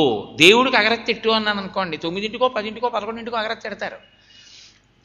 సాయంకాలం నిద్రపోవద్దు, సూర్యోదయానికి ముందు లే అన్నాను అనుకోండి, బడలిపోయానండి, ఏమిటో అలవాటు అయిపోయిందండి, లేవలేనండి, ఎన్నో చెప్తాడు కానీ వాడు మాత్రం లేవడు. నిషిద్ధ కర్మని వదలలేడు మనిషి. నిషిద్ధ కర్మని వదలలేకపోయినటువంటి స్థితికి మళ్ళీ జారిపోవడమే. ఆ కోతిని శివుడు పట్టుకెళ్ళినా ఎంతసేపు ఆయన మాత్రం ఇలా గట్టిగా పట్టు కూర్చుంటాడు దాన్ని. ఆయన ఎవరో భిక్ష వేస్తున్నారని ఇలా అన్నాడు అనుకోండి, వెళ్ళిపోతుంది. ఎక్కడికి వెళుతుంది? ఏ అరటి తోట నుంచి దాన్ని తరిమేశారో మళ్ళీ ఆ అరటి తోటకే వెళ్ళిపోతుంది. కాబట్టి అక్కడికి కుక్కొకటి మీరు ఎక్కడికో తీసుకెళ్ళి వదిలేస్తే మళ్ళీ ఆ ఇంటికే వచ్చేస్తుంది. కాబట్టి ఈశ్వర, నువ్వు దీన్ని ఏం చేస్తావో తెలుసా? కట్టి ఏం పెట్టి కట్టేస్తావు? సాధారణంగా కోతిని తీసుకెళ్లే వాళ్ళు చేతిలో పట్టుకు తీసుకెళ్లరు, తాడు కట్టి తీసుకెడుతుంటారు. ఇప్పుడు ఆ కోతికున్న లక్షణం ఏమిటో తెలుసా అండి? మీరు ఇలా పట్టుకుంటే కోతి ఉండదు, అది చెంచలం కదులుతూ ఉండాలి. ఓ పెద్ద తాడోటి వేసి కట్టి తీసుకెడుతున్నారు అనుకోండి, దానికి ఒక తృప్తి ఉంటుంది. అది అటు ఇటు గెంతుతూ ఉంటుంది, అలా వాళ్ళు ఇచ్చిన అరటిపండు తింటుంది, ఇలా విప్పుకుంటూ ఉంటుంది, ఏదో ఆడుకుంటుంది, గోక్కుంటూ ఉంటుంది, తింటూ ఉంటుంది, తిరుగుతూ ఉంటుంది, దొల్లుతూ ఉంటుంది, ఏదో ఆ తాటిలోనే చేస్తూ ఉంటుంది. అలా ఈశ్వర మీరేం చేస్తారంటే ఒక తాటికి కట్టి పట్టుకెళ్ళిపోండి దీన్ని. ఏ తాటికి కడతారు? దృఢం భక్త్యా బద్ధ్వా, భక్తి అనే తాడేసి కట్టేయండి దీన్ని. ఇది శంకరాచార్యుల వారి యొక్క గొప్పతనం. ఇది శంకర భగవత్పాదులు మనకి నేర్పిన శరణాగతి. ఇప్పుడు ఈశ్వర నాకు మనసు లేకుండా చేసేయి అన్నారనుకోండి, మీకు మనసు లేకుండా చేసేస్తే ఎందుకు పనికిరాని వాడు. కోతి నిద్రాణంగా ఉంటే ఎలా ఉంటుందో మనసు లేనివాడు అలాగే ఉంటాడు. మనసు లేకుండా ఉండమని ఈశ్వరుణ్ణి ఎప్పుడూ ప్రార్థన చేయకూడదు. మనసు అలాగే ఉండాలి, కానీ మనసు యొక్క కదలికలు భక్తి అన్న తాటితో కట్టబడి ఉండాలి. ఇప్పుడు ఆ తాడు భక్తి అన్న తాటితో కట్టారనుకోండి, ఇంతకుముందు ఎలా కదిలిందో ఇప్పుడు అలాగే కదులుతుంది. కానీ తాడెవరి చేతిలో ఉంది? శివుడి చేతిలో ఉంది. అందుకని దీన్ని ఆయన కదిలితే ఇది కదిలిపోతుంటుంది, ఆయన నించుంటే ఆడుకుంటుంది, ఆయనని అనుసరిస్తూ ఉంటుంది. పూర్వం చక్కెర పొంగలంటే ఇష్టం తినేవాడు, ఇప్పుడు చక్కెర పొంగల్ తింటాడు. ఎలా తింటాడు? తన కోసం అని తినడం, ఈశ్వరుడికి నివేదన చేసి ప్రసాదంగా తింటాడు. ఇంతకుముందు మంచి తెల్లటి బట్ట కట్టుకోవడం అంటే ఇష్టం, ఇప్పుడు కట్టుకుంటాడు. ఎలా కట్టుకుంటాడు? పరమేశ్వరుడిచ్చిన ప్రసాదము అని ఓ పసుబొట్టు పెట్టి కట్టుకుంటాడు. ఇంతకుముందు సింహాచలం సంపంగి పూలంటే ఇష్టం, దండ కొని తెచ్చి ఇంట్లో ఏసీ మిషన్ ఎదురుగుండా వేసేవాడు ఆ వాసన పీలుద్దామని. ఇప్పుడు దాన్ని పట్టుకెళ్ళి అమ్మవారి మెళ్ళలో వేస్తాడు, ఆ సౌరభాన్ని పిలుస్తాడు. ఇప్పుడు పూర్వం ఏం చేశాడో అవే చేశాడు, కానీ అన్ని కర్మలు ఎలా చేస్తున్నాడు? ఈశ్వరానుగ్రహము కొరకు ఈశ్వర సంబంధంతో చేస్తున్నాడు. పూర్వం అనేవాడు నా కొడుకు అనేవాడు, ఇప్పుడు అంటాడు ఈశ్వరానుగ్రహం అండి నాకు ఒక కొడుకుని ఇచ్చాడంటాడు. నా కొడుకు మంచి వృద్ధిలో ఉన్నాడు అని పూర్వం విర్రవీగేవాడు, ఇప్పుడు అంటాడు పరమేశ్వరానుగ్రహం అండి వాడు చక్కగా మంచి వృద్ధిలోకి వచ్చి ఆ స్థితిలో ఉన్నాడు, ఈశ్వరుడు వాడిని అలా చల్లగా చూస్తూ ఉండాలంటాడు. అస్తమానం పైకనక్కర్లేదు, లోపల ప్రతిదానికి ఈశ్వరుడితో ముడేస్తాడు. ఇది భగవంతుడు అనుగ్రహం, ఇది భగవంతుడు అనుగ్రహం, ఇది భగవంతుడు అనుగ్రహం అంటాడు. ఆఖరికి అనారోగ్యం వచ్చింది, అప్పుడు కూడా ఏమంటాడో తెలుసా అండి? ఈశ్వరానుగ్రహం. ఏ జన్మలోనో ఏదో పాపం చేసి ఉంటాను, ఎవరి మనసు ఎంత వేడెక్కేట్టు బాధ పెట్టానో ఈ జన్మలో ఈశ్వరుడు ఈ ఒళ్ళు వేడెక్కేట్టు చేసి జ్వర రూపంలో తీసేశాడు. ఈశ్వర, ఇంతకన్నా బాధ పెట్టకుండా జ్వర రూపంలో నా పాపాన్ని తీసేశావు, నీకు నమస్కారం అంటాడు. ఇప్పుడు నిన్ను సేవింపక నాపదల్పడమని నిత్యోత్సవం బబ్బని జనమాతృండనని సంసారమోహంపు పైగొనని జ్ఞానముగల్గని గ్రహగతులు కుందింపని మేలు వచ్చిన రాణి అవి నాకు భూషణములే శ్రీకాళహస్తీశ్వర, లోకుల్నంగని మెచ్చని అలుగని లోలోన నిందింపని చీకాకున్బడని మహాత్ముడనని జేలొక్కని మూకీభావమునంతిట్టని త్రోయని నీ కారుణ్యము కలిగి ఉండినను అంతే చాలునో శంకర అంటాడు. ఇప్పుడు ఆయనకి సన్మానం జరిగింది, ఆయనకేం పట్టింపు లేదు. ఈశ్వర, నాకు ఆ సన్మానం. మీ కథ చెప్పాను కదూ, కోటేశ్వరరావు గారి కుటుంబం గురించి చెప్తున్నారు. కోటేశ్వరరావు గారి కొడుకు ఎంత గొప్పవాడు, కూతురు ఎంత గొప్పది, భార్య ఎంత గొప్పది, ఉపన్యాసం చెప్పడానికి వస్తున్నారు అంటే ఒక్కడుంటాడా మీలో? శివానంద లహరి చెప్పాను కాబట్టి ఉన్నారు. ఈ వైభవం పరమేశ్వరుడి కథ కాబట్టి, ఆయన కథ కాబట్టి, ఆ కథని అంత బాగా చెప్పిన శంకర భగవత్పాదుల యొక్క శ్లోకం కాబట్టి, లోపల వాక్కుని మళ్ళీ ఊపిరిని వాక్కుగా మార్చిన పరదేవతానుగ్రహం. అమ్మా, ఈ సత్కారం పైకి నా శరీరానికి వేసిన దండలే కానీ ఇవన్నీ శంకర భగవత్పాదాచార్య స్వామి మీ మెడలో పడిన దండలు, ఇవన్నీ పరమశివ మీ పాదములు చేరిన దండలు. నేను నా ఊపిరున్నంతకాలం ఈ శరీరం నిన్నలా సేవించగలిగితే, నా మనసు నీ పాదముల యందు నిలబడగలిగితే అంతకన్నా నాకు ఇంకొక కోరిక లేదు. నిన్ను పట్టుకోవడం వల్ల దీనికి గౌరవం వచ్చింది కానీ తనంత తానుగా దీనికి ఏ గౌరవం లేదు తండ్రి అని మీరు అనగలిగితే అది భక్తి. ఇప్పుడు దృఢం భక్త్యా బధ్యా, ఇప్పుడు మీరు పూర్వం ఏ కర్మలు చేసి ఉన్నారో ఆ కర్మలే చేస్తూ ఉంటారు. నిషిద్ధ కర్మలు పరిత్యాగం అయిపోతాయి. అది చాలండి జీవితంలో ఉద్ధరణకి. నేను ప్రొద్దున్న సత్సంగంలో దాని గురించే మాట్లాడాను కూడా ఇవాళ. నిషిద్ధ కర్మని విడిచిపెట్టగలిగితే చాలు, మనిషి ఉద్ధరణ పొందుతాడు. 70% వృద్ధిలోకి వచ్చేసినట్టే. ఇంతకుముందు అక్కర్లేని దానికి వెళ్ళేవాడివి సాయంకాలం అయ్యేటప్పటికి, ఇప్పుడు వెళ్ళటం లేదు, చాలు. నీకు వాసనాబలం పోయింది, దానికి వెళ్ళడం ఆగిపోయింది, సగం గెలిచావు. మనసు ఉత్తినే ఉండదు, ఇప్పుడు ఆ సమయంలో ఎక్కడికో పెడతావు, ఓ గుడికన్నా పెడతావు, ప్రవచనానికన్నా పెడతావు, ఇంకో చోటికన్నా పెడతావు. నిషిద్ధ కర్మని ఆపడమే చాలు. కాబట్టి ఎప్పుడైతే భక్తిపాశం పడిందో మనసు పాపకర్మ చెయ్యమని ప్రబోధం చెయ్యదు. దీన్ని ఈశ్వరుడు అంగీకరించడు, మన దగ్గరికి రానివ్వడు. ఎందుకు మనకది వద్దు, వదిలిపెట్టేద్దాం అంటూ. అలా వదిలిపెట్టేద్దామని మనసు సంకల్పం చేసిన ఉత్తర క్షణంలో మనసు ఆ ప్రబోధం ఆపింది కాబట్టి మీరు చెడు కర్మ వైపుకి వెళ్ళరు. కాబట్టి దృఢం భక్త్యా బధ్యా కనది ఊరుకుంటుందా? ఊరుకోదు. అలా మళ్ళీ కోరికలు పుట్టిస్తూనే ఉంటుంది. కానీ ఏ కోరికలుగా మారిపోతాయి ఆ కోరికలు? శీతాంశుధరునించు చిత్తంబు చిత్తంబు భవు సమర్చన చేయు పాణిపాణి ప్రమథనాధుని గొల్చు పదములు పదములు శివుని సన్నుతి చేయు జిహ్వ జిహ్వ విశ్వేషు కథ విను వీనులు వీనులు కాలకాలుని చూచు కనులు కనులు పరమేశు కొల్చెడి భాగ్యంబు భాగ్యంబు దర్పకారికి నొంచు తనువు తనువు త్రిపురహరు కొల్వబూనిడి బుద్ధి బుద్ధి శ్రీశ సాయకునకు మృక్కు శిరము శిరము శంభుదేవుని చదువబడసిన చదువు చదువు నాగభూషణు సేవించు నరుడు నరుడు కమలాక్షు నర్చించు కరములు కరములు అని మనం ప్రహ్లాదోపాఖ్యానంలో చెప్తానే, అది శివపరంగా తిప్పితే ఇంతే. విశ్వేషు కథ విను వీనులు వీనులు శేషసాయికి మ్రొక్కు శిరము శిరము, దాని బదులు పేరు మారుతుందంతే. ఇక్కడ విశ్వేషు కథ విను వీనులు వీనులు కాలకాలుని చూచు కనులు కనులు. ఎప్పుడు పరమేశ్వరుడికి సంబంధించిన కథలు విందామనేటటువంటి అనురక్తిగా మారిపోతుంది ఆ మనసు.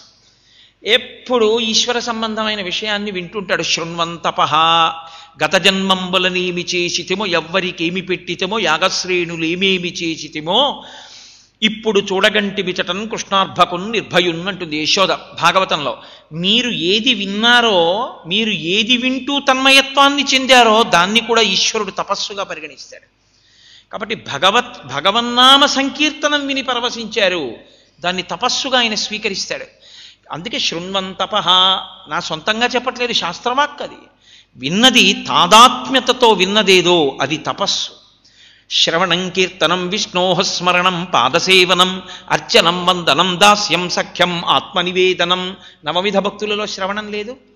కేవలం శ్రవణం చేసి మోక్షానికి వెళ్ళిన వాళ్ళు ఉన్నారు. శ్రవణం పరీక్షిత్తు, కీర్తనం శుకుడు, స్మరణం ప్రహ్లాదుడు, పాదసేవనం మా తల్లి లక్ష్మీదేవి, అర్చనం పృథుమహారాజు, వందనం అక్రూరుడు, దాస్యం హనుమ, సఖ్యం అర్జునుడు, ఆత్మనివేదనం బలిచక్రవర్తి. 9 భక్తులకి 9 ప్రతీకలు. ఒక్కొక్కరు ఒక్కొక్క భక్తి మార్గాన్ని పట్టుకుని మోక్షానికి వెళ్ళిపోయారు. కాబట్టి కేవలం ఈశ్వరుడు గురించి వినడం వినడం వినడం వినడం, ఎప్పుడూ ఈశ్వరుడు గురించి వినాలనేటటువంటి తాపత్రయం నీకు పెరిగితే ఇతర విషయాలు విందామంటే ఇంద్రియమునకు లౌల్యం వచ్చినట్టు. అది ఈశ్వరపరం అయిపోతే, ఇప్పుడు పూర్వంలా మనసు అడగట్లేదా, అడిగింది, విందామంటోంది. కానీ ఏది విందామంటోంది? ఈశ్వర సంబంధం విందామంటోంది. ఇప్పుడు విశ్వేషు కథ వీనులు కాలకాలుని చూచు కనులు. ఎప్పుడెప్పుడు ఆ శివాలయానికి వెడదామా, ఎప్పుడెప్పుడు ఆ పరమేశ్వరుని యొక్క మూర్తిని చూద్దామా, ఎప్పుడు ఆ నటరాజస్వామిని చూద్దామా, ఎప్పుడు ఆయన వైభవాన్ని కీర్తన చేద్దామా, అబ్బబ్బబ్బా ఆ ఏకాంబరేశ్వర లింగం, ఆ ఏకాంబరేశ్వర లింగానికి రాసేటటువంటి అలదేటటువంటి పునుగు నూనె, ఆ పెద్ద దేవాలయం, ఆ దేవాలయంలో ఉండేటటువంటి అమ్మవారు, ఆ అమ్మవారికి కుంతలాంబిక అని పేరు కంచిలో. ఆ జట ముందుకు వేసుకుని ఉంటుంది. పార్వతీ పరమేశ్వరులు మధ్యలో గణపతి ఉండి ఆ ఏకాంబ్రనాథుడిగా మామిడి చెట్టు కింద కూర్చుని ఉన్నటువంటి మూర్తి. అబ్బబ్బబ్బా ఏమి శివలింగం అండి అని దాన్ని చూడాలన్న తాపత్రయం. ఖాళీ దొరికితే చాలు. 6 నెలలు అయిపోయింది, ఉజ్జయిని వెళ్ళాలండి. సాయంకాలం అయ్యేటప్పటికి డ్రై ఫ్రూట్స్తో అలంకారం చేస్తారు, తెల్లవారకట్ట శవభస్మతో అభిషేకం ఉంటుందండి, అద్భుతం. ఒకసారి వెళ్ళాలండి, మళ్ళీ చాలా కాలం అయింది ఉజ్జయిని. ఇప్పుడేమంటున్నాడు? పనికి మాలినవన్నీ పూర్వం చూశాడు, ఇప్పుడు కాలకాలుని చూచు కనులు. ఇప్పుడు ఇంద్రియములు కోరికలు అలాగే ఉన్నాయి, మనసు కోరుతోంది. కానీ ఎలా కోరుతోంది? ఈశ్వర సంబంధంతో ఇంద్రియములను ప్రచోదనం చేస్తోంది, అలా కోరుతోంది. పూర్వం పువ్వులు కనపడ్డాయనుకోండి, బోల్డ్ అన్ని పూలదండలు తెచ్చుకుని ఇంటీరియర్ డెకరేషన్ అని పేరు చెప్పి గోడలకి మేకులకి తగిలించేవాడు.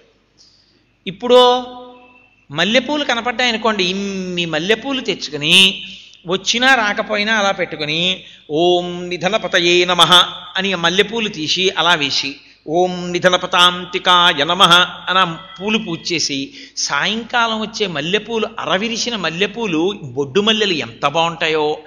ఈ మల్లెపూలు సాయంకాలం పట్టుకెళ్ళి స్నానం చేసి, అసుర సంధ్య వేళలో కూడా షట్కాల పూజ శివుడికి చేయొచ్చు కాబట్టి నేను కూర్చుని కాసేపు శివాష్టోత్తరంతో అన్ని మల్లెపూలు పూజ చేసుకుంటాను. అరిటాకులో పట్టుకెళ్ళి మల్లెపూలు పూజ చేసి, ఇప్పుడు ఆ మల్లెపూలన్నీ తీసి మళ్ళీ ఆకులోకి పట్టుకొచ్చి భార్యకిచ్చి దండ కట్టుకుని పెట్టుకోవాలన్నాడు. పూర్వం శివార్చన లేదు, దండ మాత్రమే భార్యకి పట్టుకెళ్ళి ఇచ్చేవాడు. ఇప్పుడు అమ్మవారి మెళ్ళో వేసి తీసుకుని నువ్వు పెట్టుకోవాయి అన్నాడు. ఒకవేళ తీసుకెళ్ళి అక్కడ పెడితే, అబ్బా చాలా బాగున్నాయండి మల్లెపూలు అని ఆవిడ తీస్తే ఇస్తానుండు, పరదేవతకు అలంకారం చేసి ఇస్తాను, పెట్టుకుందువు కానివి అని ఒక్కసారి మెళ్ళ వేసి అమ్మవారికి, అబ్బా ఎర్రటి నా తల్లి మల్లెమాలతో ఎంత గొప్పగా ఉందో అనుకుంటాడు. మల్లెమాల భార్యకి ఇచ్చాడా ఇవ్వలేదా? ఇచ్చాడు. అప్పుడు ఇవ్వడానికి ఇప్పుడు ఇవ్వడానికి తేడా ఉందా లేదా? మనసు అప్పుడూ కదిలింది, ఇప్పుడూ కదిలింది. అప్పటి కదలికకి ఇప్పటి కదలికకి తేడా ఏమిటంటే, దృఢం భక్త్యా బధ్యా, భక్తి అన్న పాశంతో కట్టబడింది. ఈ భక్తి అన్న పాశంతో కట్టబడిపోయింది అనుకోండి, అప్పుడు చేసేది ఉపచారమా, ఆ భక్తి వ్యగ్రతలో చెయ్యకూడంది చేస్తున్నాడా అన్నది కూడా సంబంధం ఉండదు. ఉండకుండా ఈశ్వరుడు సంతోషంతో దాన్ని స్వీకరించేస్తాడు. మీరు చూడండి, ఒక్కొక్కసారి చాలా ఆశ్చర్యకరంగా ఉంటుంది. మా చిన్నతనంలో లేస్తూనే జానపదులు రచించిన సుప్రభాతం పాడుకుంటూ ఉండేవారు. ఒంటి చర్మము తీసి చెప్పులు కుట్టిన కక్కయ్య వచ్చేను మేలుకో, మేలుకో జగదీశ మేలుకో, పరమేశ మేలుకొని మమ్మింక ఏలుకో అని మా అమ్మమ్మ గారు వాళ్ళు. ఆ పాటలు వింటుంటే మాకు అదో చాలా గమ్మత్తుగా ఉండదు. అబ్బా ఎంత బాగుందిరా ఈ పాట అనిపించేది. ఆవిడ ఆ పాట పాడుతూను ఆవు పేడతో అలుకుతూ ఉంటే పూజామందిరం దగ్గర ఒరే తలస్నానం చేసి రండిరా అంటే మేము ఆ పాట వింటూ ఒంటి మీద స్నానం చేసి వెళ్ళిపోయేవాళ్ళం. వాళ్ళు తల చూసి గుర్తుపెట్టి ఎరా నువ్వు తలస్నానం చేయకుండా వచ్చావు అంటే మళ్ళీ తలస్నానానికి వెళ్ళేవాళ్ళం. ఎందుకు చేయలేకపోయావు తలస్నానం? చేయకూడదని కాదు, ఆ పాట యందు మమేకమై ఒంటి చర్మము తీసి చెప్పులు కుట్టి నా కక్కయ్య వచ్చేను మేలుకో అంటే ఒంటి చర్మం ఒలిచి చెప్పు కుట్టాడా? ఎవర్రా బాబా భక్తులు అలా ఎలా ఒలిచాడరా? అలా ఎందుకు ఒలవలసి వచ్చింది ఆయన? అది ఓ తాపత్రయం, చిన్నతనం, అడిగితే చదువుకో దండం పెట్టుకుని వెళ్ళి అనేవారు. కానీ వాళ్ళు పాడుకున్న పాటల వలన కలిగిన తాపత్రయం ఇవాళ ప్రవచనం చేయిస్తోందా లేదా?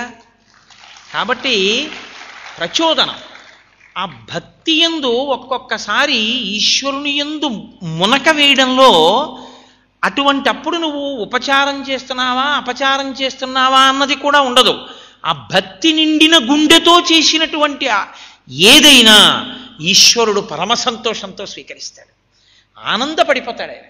కాబట్టి దృఢం భక్త్యా బద్ధ్వా శివభవదధీనం కురు విభో. తండ్రి నేనివ్వలేను నా మనసు, నేనివ్వగలిగిన వాడినైతే మనసు నా చెప్పు చేతల్లో ఉన్నది, అది లేకనే నీ దగ్గరికి వచ్చాను. దీన్ని భక్తి అన్న పాశంతో కట్టేవా? కట్టి నీ వెంట తీసుకుపో. ఇప్పుడు ఏం చేస్తుంటుంది? ఆయన లాగితే వెడుతుంది, ఆయన ఆగితే ఆగుతుంది, ఆయన చేతిలో ఉంటుంది. దానికి ఏమైనా స్వతంత్రం ఉందా? ఏం లేదు. ఆయన అక్కడ ఎంతసేపు ఉన్నాడో అంతసేపు ఆడుకోవాలి. ఆయన పట్టుకెళ్ళిపోతే వెళ్ళిపోవాలి. ఆయన పెడితే తినాలి. ఆయన పెట్టకుండా వచ్చింది ఆయనే తినేస్తే తను ఊరుకోవాలి. ఆయన మూతి మీద ఒక్కడ కొడితే పడాలి, అంతే. ఇప్పుడు ఏది చేసినా ఆయన వినామార్గం లేదు. ఇప్పుడు కొన్నాళ్ళు అయిపోయిన తర్వాత మీరు రైళ్లలో చూస్తూ ఉంటారు, కోతి పిల్లను వదిలేసి వాడు ఒక్కడే వెళ్ళిపోతూ ఉంటాడు, అది ఆయన వాడి వెనకాల వెళ్ళిపోతుంటాడు. ఆ భక్తి అన్న పాశం ఏం చేస్తుందంటే అది వదిలేసినా ఇంకా పట్టుకున్నట్టే ఉంటుంది. మీరు చూడండి, ఊయల పట్టుకుని ఊపి ఊపి వదిలేశారనుకోండి, అది ఊగుతూనే ఉంటుంది కొంతసేపు ఆ శక్తికి. అలా ఆ భక్తి పాశం చేత అలవాటైపోయి అలాగే ఉంటుంది, ఇంకా ఈశ్వరుణ్ణే పట్టుకు తిరుగుతూ ఉంటుంది. దానికి ఈశ్వరుడు వినా మార్గం లేదు. ఎలా పట్టుకుంది ఇప్పుడు అంటే అది గమ్మత్తు. దానికి వెళ్ళిపోవడం ఏది శక్తో ఆ వెళ్ళిపోవడం ఈశ్వరుణ్ణి స్మరిస్తూ తిరగడమే బలంగా మారిపోయింది. ఇది నీకు చేత కాకపోతే నువ్వు ఈశ్వరుణ్ణి అడుగు, ఈశ్వరా ఇది ఇలా తిరుగుతోందయా, భక్తి అన్న తాటితో నువ్వు కట్టు అని ఈశ్వరుడికి అప్పచెప్పు. దీన్ని ఆయన కట్టేస్తాడు, నువ్వు తరించిపోతావు. కనీసం నువ్వు చెప్పక నువ్వు మారక ఇంకా మనుష్య జన్మ పాడైపోవట్లా. దీంతో నువ్వేం చేస్తావు? చేసేదేం లేదు. బ్రతికున్నన్నాళ్ళు అయిపోతుంది. మహాతల్లి సీతమ్మ తల్లి చెప్తుంది, బ్రతకడం పెద్ద కష్టమేం కాదు. అన్నిటికన్నా కష్టం ఏమిటో తెలుసా అండి? చచ్చిపోవడమే కష్టం. వధం చామిచ్చితాఘోరం తయాసౌ పురుషర్షభ విదితస్సహి ధర్మజ్ఞ శరణాగత వత్సల అని చెప్పింది ఆవిడ. అందుకే సనాతన ధర్మంలో ఆశ్చర్యం ఏమిటో తెలుసా? మృత్యువు దేవత. ఆవిడికి నోములు వ్రతాలు లేకపోయినా ఆవిడ దేవతే. ఎందుకంటే పిలవకుండా ఆవిడే వస్తుంది నోములు వ్రతాలు లేకుండా. ఎందుకో తెలుసా అండి? మృత్యువు దేవత ఎందుకయిందో తెలుసా? ఈశ్వరుడు ఇలా చూపించి నా అంత వాణ్ణి నేను, ఈశ్వరుడు ఎవడండి అని తిరగడం అలవాటైన వాణ్ణి తను విడిపించడం మానేసి వదిలేస్తే చాలు. ఏం చెయ్యాలండి? ఏమీ చెయ్యక్కర్లా. తన శరీరంలోంచి బయటికి వెళ్ళవలసిన పదార్థాలని ఎక్కడికి వెళ్ళి విసర్జించాలో అక్కడికి వెళ్ళలేని స్థితి వచ్చేస్తే చాలు. మంచంలో పడుకుని విసర్జించడం మొదలుపెట్టాడు అనుకోండి, భార్య ఎన్నాళ్ళు చేస్తుంది? 6 నెలలు చేస్తుంది, 7 నెలలు చేస్తుంది. తర్వాత ఏమంటుంది? ఏమిటో పాపం ఆయన అంత కష్టపడే కన్నా అని వదిలేస్తుంది. బతికినట్ట చచ్చినట్ట? ఆయన విడిపిస్తే అప్పుడు ఇంకో శరీరం, ఆయన విడిపించకపోతే ప్రతి క్షణం చచ్చినవాడే. అందుకే పూజలో ఒకటి అడుగుతారు, అనాయాసేన మరణం వినాదైన్యేన జీవితం. ఒకడి దగ్గర ఇలా చెయ్యి చాపి తినవలసినటువంటి స్థితి బతుకు కాదు. ఆయాసపడుతూ మంచంలో అలా పడుండి బతికిన బతుకు కాదు. అప్పుడు చచ్చిన చావు కాదు. అంతమందిని చంపి తాను చచ్చాడు. ఏమిటి ఉపయోగం? నేను ఒకళ్ళ ఇంట్లో చూసి ఆశ్చర్యపోయాను. మీరు ఇక్కడికి వచ్చారని తెలిసి ఆయన పలవరిస్తున్నారండి, ఒక్కసారి రండి అన్నారు. అంటే ఆయన నాకు గతంలో బాగా పరిచయం. అదేంటి అంత సృష్టి చేసిందా అని చూడ్డానికి వెళ్ళాను. పాపం ఆవిడ అన్నారు, లోపలికి వెళ్ళకండి, ఓసారి ఈ తలుపు వారి నుంచి చూడండి చాలు అన్నారు. అంటే నాకు తెలియక నేనేం చేశానంటే, అదేంటి అలా చూడడం ఎందుకమ్మా ఇక్కడ దాకా వచ్చాక అని లోపలికి వెళ్ళబోయాను. తర్వాత మీరు నమ్మండి నమ్మపోండి, ఇక నాకు 4 రోజులు భోజనం సహించలేదు. ఎందువల్ల అంటారేమో, ఎంత మంచం కోళ్ల చుట్టూ చీమల మందులేసిన, పరుపు మీద చీమల మందులేసిన, అదేమి ఆశ్చర్యమో కాలు చెయ్యి నోరు 3 పడిపోయి మంచంలో అట్టించిటు కదలలేక, దాని మీద అతిసార వ్యాధి వచ్చేసి విపరీతమైన జిహ్వజాపల్యంతో పెద్ద పెద్ద మూలుగులు నోట్లో ఏదైనా పోస్తే తప్ప ఊరుకోకుండా విసర్జించడం వల్ల ఎలా పుట్టేశాయో తెలియదు పురుగులు. ఒళ్ళంతా కొరికేసి మాంసం బయటకు వచ్చి పుళ్ళు పడిపోయి, ఇలా పడుకుని తలంతా కూడా జుత్తు ఊడిపోయి పుండు పడిపోయి, ఇక్కడుండవలసిన గుడ్లు ఇక్కడికి వెళ్ళిపోయి చీపురు పుల్లల్లా చేతులైపోయి, ఈగలు పురుగులతో గదంతా దుర్గంధభూయిష్టమైపోయినా ముక్కుకి గుడ్డ కట్టుకుని లోపలికెళ్ళి ఏదైనా పోసి 10,000 ఇస్తామన్నా పని మనిషి కూడా అక్కడ చేయకపోయినా ఆయన అలాగే బ్రతికున్నాడు. ఇంకా ఏమిటి సాధించినట్లు? ఇలా అన్నావే, అందులోంచి ఆయన జీవుణ్ణి విడిపించకపోతే అలా ఉంటుంది. ఆయన ఏం చేయక్కర్లా. ఇలా కదన్నావు, 10,00,000,000 కరణీనాథుండనయ్యుండి మద్దానాంభ పరిపుష్ట చందనల తంత ఛాయలందుండలేక అంటాడు గజేంద్రుడు. అలా అన్న గజేంద్రుడు, నేను నమః అంటూ విడిచిపెట్టిన నీళ్ల వల్ల పెరిగినటువంటి చందనపు తోటలలో అన్నాడు. ఆయన చిన్ని చందనపు మొక్కల దగ్గర నిలబడి దానం చేసినప్పుడు విడిచిపెట్టిన నీళ్లతో పెద్ద పెద్ద చందన వనాలు మొలిచాయి. ఆ తోటలలో నేను విశ్రాంతి తీసుకోలేక అన్నాడు. అంత అహంకారానికి పోయాడు.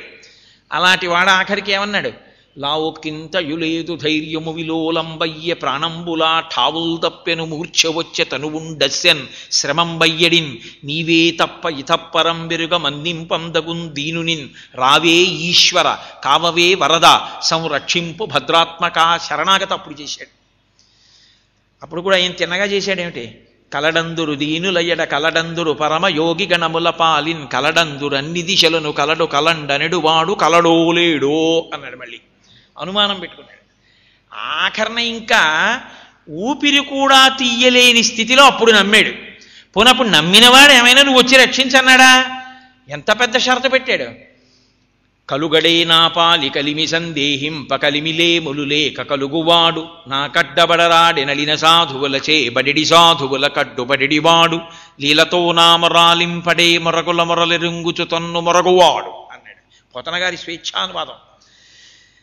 నేను ఇప్పుడు శరణాగతి చేసి పిలుస్తూ నా తప్పు నేను ఒప్పుకొని నన్ను రక్షించగలిగిన వాడు పరమేశ్వరుడు తప్ప వేరొకడు లేడని పరిపూర్ణముగా విశ్వసించి ప్రార్థన చేస్తున్నాను కనుక. ఎందుకని పోతన గారు వర్ణన చేస్తారు, అద్భుతమైనటువంటి వర్ణన గజేంద్ర మోక్షణంలో. ఆ ఉన్నవాళ్ళందరూ 10,00,000,000 కరణీనాథుండనయ్యుండి 10,00,00,000 మంది భార్యలు, అంటే పరివారం ఎంతమంది? మకరితోడపోరు మాతంగ విభుని ఒక్కరినిడించిపోవ కాళ్ళు రాక కోరి చూచుచుండే కుంజరీయూధంబు మగలు తగులుకారే మగువలకును అన్నారు ఆయన. వీడు విర్రవీగి తిరిగినప్పుడు తిరుగుతాడు నా అంత వాళ్ళు లేడని. ఇక్కడే ఇంక శాశ్వతంగా ఓ చిన్న గొట్టం పెట్టేసి నానా గొట్టాలు అందులోంచే పెట్టేసి ఎక్కించేస్తుంటారు సీసాలు. ఇంటెన్సివ్ కేర్ యూనిట్ అని బయట బోర్డు ఉంటుంది, దానికి విజిటింగ్ అవర్స్ ఉంటాయి. వాడి జన్మాంతరంలో కనపడని బంధువు అద్దంలోంచి చూసి కనపడుతున్నాడు. అంటే వీడికి గతం గుర్తురాదు. మీకు ఎవరైనా ఉంటే తెలిసిన వాళ్ళు ఫోన్లు చేసేసుకోండి అని చెప్తే వచ్చే వాళ్ళల్లో వీడోడు. వీడికి బీపీ ఎంత పెరుగుతుంది? ఎవడు రక్షకుడు అప్పుడు? ఎవరు బంధువులు? కొడుకు కూడా ఏం చేస్తాడంటే ఓ 15 రోజులు 20 రోజులు ఉండి, అమ్మ అంతకా ఏమైనా అయితే అప్పుడు ఫోన్ చెయ్యమ్మా, ఇంత సెలవు ఇవ్వరని వెళ్ళిపోతాడు. అంతకా ఏమైనా అంటే ఏమిటి దాని అర్థం? ఎవరు వెళ్ళలేరు?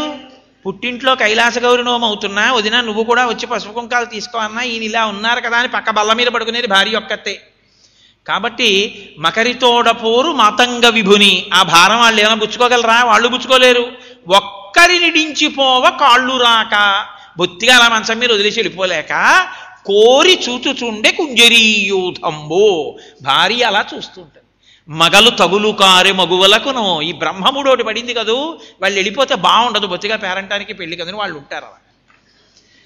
ఏమిటో నీ అల్లరి ఇలా అంటున్నావు, కానీ అలాంటి స్థితి రాకుండా ఇలుగెత్తి ఈశ్వరుణ్ణి పిలుస్తూ ఊపిరాగిపోతే నువ్వు ధన్యుడివిరా. అంత తేలిగ్గా ఉంటుందా? నీ మనసు అక్కడ పెడితే ఈశ్వరుడు అది అనుగ్రహిస్తాడు. అందుకని కదా మృత్యుంజయ మహామంత్రం బతకడం కోసం కాదది. ఓం త్రయంబకం యజామహే సుగంధిం పుష్టివర్ధనం ఉర్వారుకమివ బంధనాన్ మృత్యోర్ముక్షీయమామృతాత్. దోసపండు ముచిక నుంచి విడిపోయినట్టుగా విడిపోవాలి, అంత తేలికగా నిర్గమించగలగాలి, వాడు ధన్యుడు. ఎక్కడి నుంచి వస్తుంది రమ్మంటే? అందుకంటుంది సీతమ్మ తల్లి, ఏమిటో ఒంట్లో పొగరుందని 10 తలలున్నాయని విర్రవీగుతున్నావు. బతకడం ఎలా అయినా బతుకుతావు రావణ, సావడం అంత తేలిగ్గా ఉండదు. రాముడితో విరోధం పెట్టుకుంటే అప్పుడు ఏడుస్తావు. అయిందా లేదా అంత పనిని? తమ్ముళ్ళు పోయారు, కొడుకులు పోయారు, సైన్యం పోయింది, లంక పోయింది, సర్వనాశనం పోయి ఒక్కడు మిగిలాడు. అప్పుడు కూడా 10 తలకాయలు ఒక్కొక్కటి కొట్టేస్తుంటే ఆ 10వ తలకాయ ఎప్పుడు పడిపోతున్నాను అందరూ వచ్చి పై నించున్నారు. ఎంత దారుణమైన మరణం! కాబట్టి ఈశ్వరుని యొక్క శరణాగతి ఉత్తర క్షణ ఫలితాన్ని ఇస్తుంది, చెయ్యగలిగి ఉండాలి. కానీ అంత తేలిక కాదు శరణాగతి. నిజాయితీగా ఈశ్వరుడికి చెప్పాలి, ఈశ్వరా నేను ఈ తప్పులు చేస్తున్నాను, నా మనసును నేను నిగ్రహించలేకపోతున్నాను. మార్పు కోరి ఈశ్వరుడి దగ్గర చెప్పినదేదో దానికి శరణాగతి అని పేరు. మీ బలహీనత చెప్పినది శరణాగతి, నోటితో చెప్పినది శరణాగతి కాదు.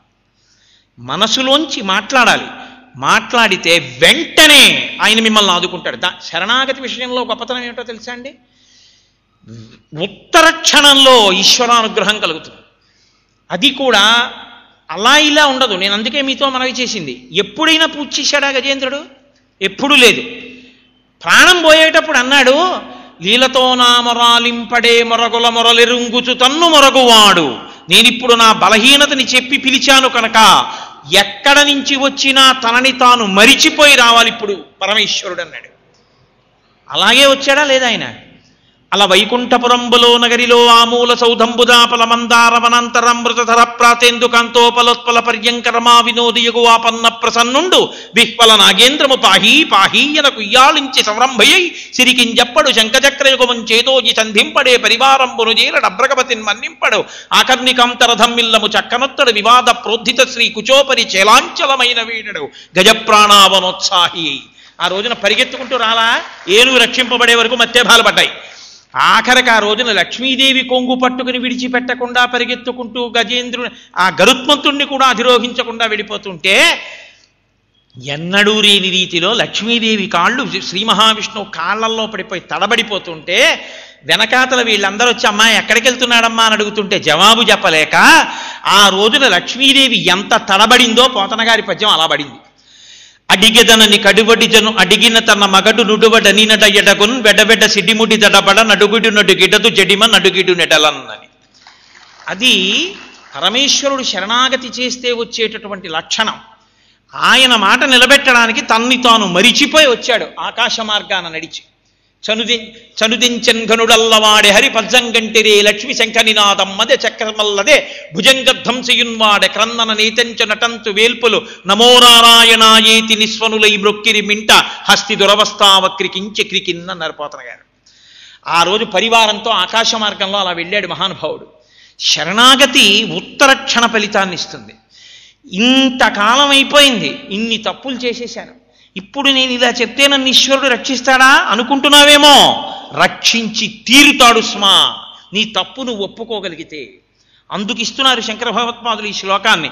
కాబట్టి సదా మోహాటవ్యాం చరతి యువతీనాం కుచగిరౌ నటత్యాశాఖాస్వటతి జడితి స్వైరమభిత కపాలిన్ భిక్షో మే హృదయ కపి మత్యం తచపలం దృఢం భక్త్యా బద్ధ్యా శివభవదధీనం కురు విభో.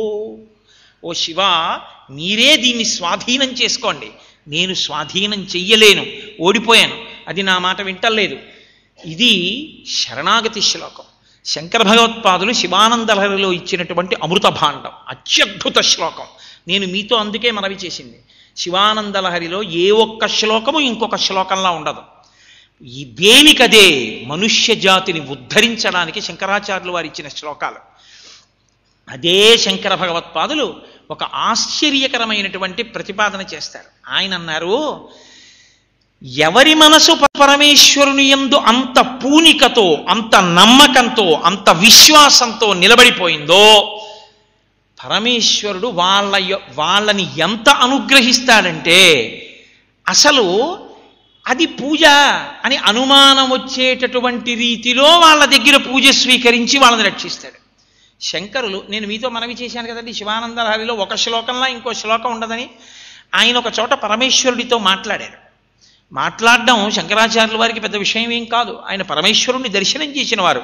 ఇంకా మాట్లాడితే ఆయనే పరమేశ్వరుడు. శంకరాచార్యుల వారి శ్లోక రచనలో ఉన్న వైభవం ఏమిటో తెలుసా అండి? మాట్లాడితే మాట్లాడినట్టుంటుంది, స్తుతిస్తే స్తుతించినట్టుంటుంది. దేనికి తగినట్టు ఆ శ్లోకం అలా ఉంటుంది. మాట్లాడేటప్పుడు భాష ఎలా ఉంటుందో శ్లోకంలో భాష అలా వాడతారు ఆయన. ఆయన అన్నారు పరమేశ్వరుడితో ఒక శ్లోకంలో, నతిభిర్ నుతిభిర్ త్వమీశ పూజా విధిభి ధ్యాన సమాధిభి నతుష్టః ధనుషా ముసలేన చాశ్మభిర్వా వదతే ప్రీతికరం తథా కరోమి. మాట్లాడుతున్నట్టే ఉంటుంది. ఆయన పరమశివుడి దగ్గరికి వెళ్ళో మాట అడిగారు, శివా నతిభి నుతిభి త్వమీశ పూజా విధిభి ధ్యాన సమాధిభి నతుష్టః. మీకు నతిభి అంటే నతి అంటే నమస్కారం. ఈశ్వర, మీకు నమస్కారం చేస్తే మీరంత తొందరగా ఏం లొంగరు. నమస్కారం చేస్తే తొందరగా లొంగరు అనడానికి కారణం ఏమిటో తెలుసా అండి? నమస్కారము చేస్తే ఎవరు నమస్కారము చేశారో ఆ నమస్కారము చేసిన వాడిని రక్షించవలసిన బాధ్యత నమస్కారం పుచ్చుకున్న వాడి మీద ఉంటుంది. అంత గొప్పది నమస్కారం కాబట్టే నమస్కారం వంకర టింకరగా చేస్తే గత జన్మల పుణ్యం కూడా అలాగే నశించిపోతుంది. ఇలా అన్నారనుకోండి, పూర్వజన్మ పుణ్యం పోతుంది.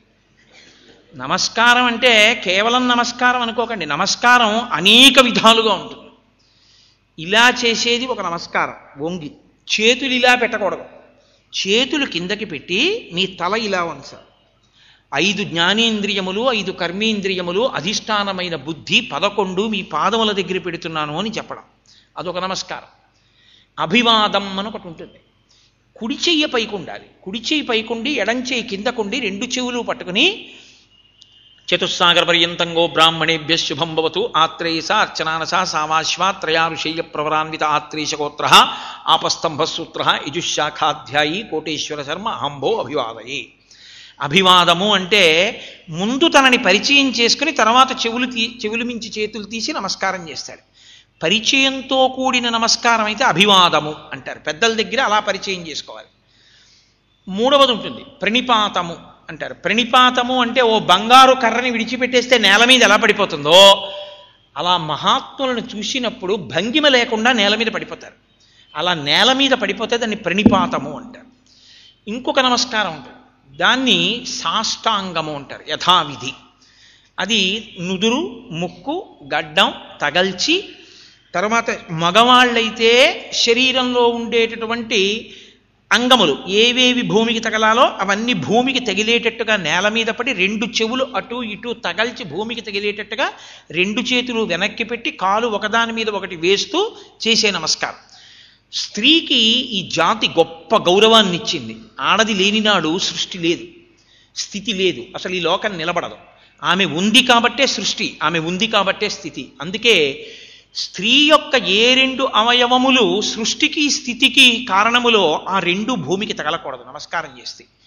కాబట్టి వారికి శరీరం గుండెలది కానీ నడుము యొక్క కింది భాగం కానీ భూమికి తగలవలసిన అవసరం లేదు. పరమేశ్వరుడు కూడా స్త్రీనంత గౌరవించాడు. మీ అవయవములు నేలకి తగలక్కర్లేదు. ఎందుచేతనంటే సృష్టి స్థితి ఆ 2 చేత నడుస్తోంది. కాబట్టి వంగి చేతుల మీద వంగి తల తగిల్చి నమస్కారం చేస్తే చాలు.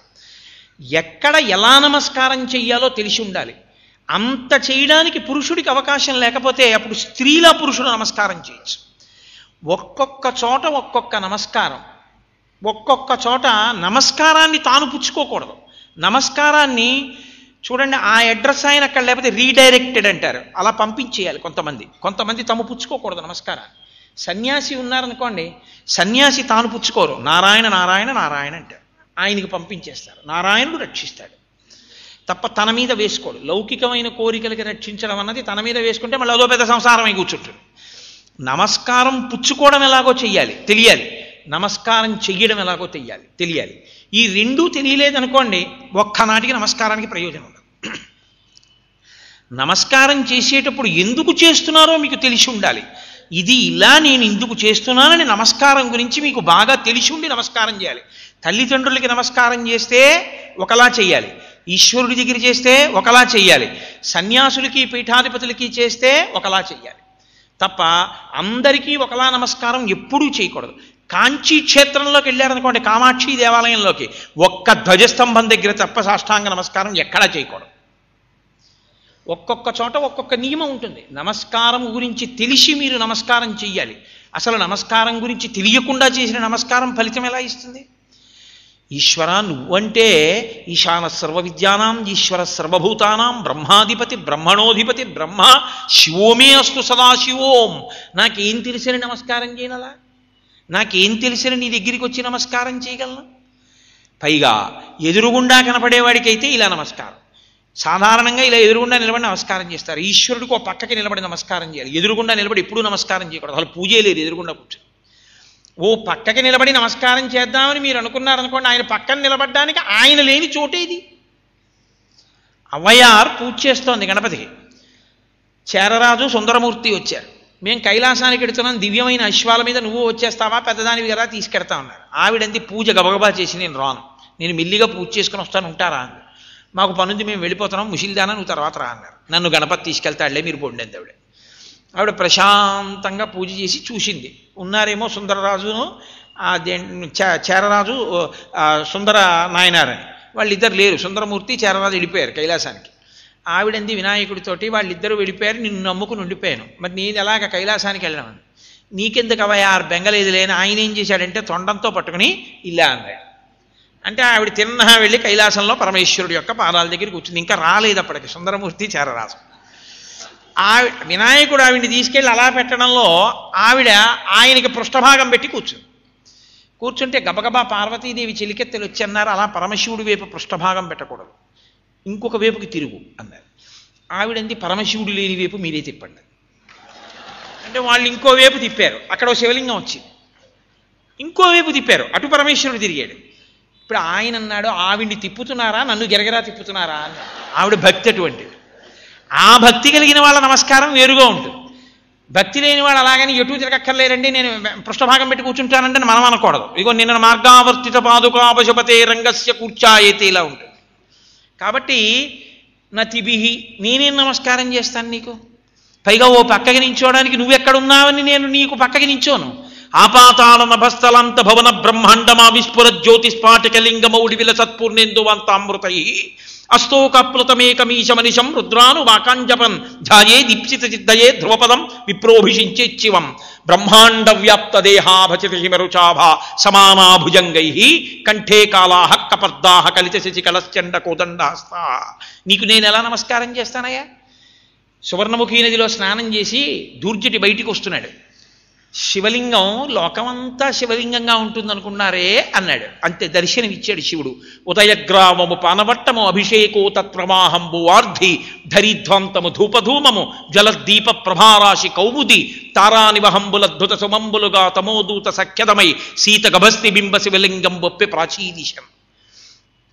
దేవతలు చేసిన అభిషేక జలాలన్నీ ఉత్తర దిక్కుకు పడిపోవాలి. శివలింగం మించి ఎప్పుడు పానవట్టం మించి ఉత్తర దిక్కున సముద్రం అందుకు వచ్చింది.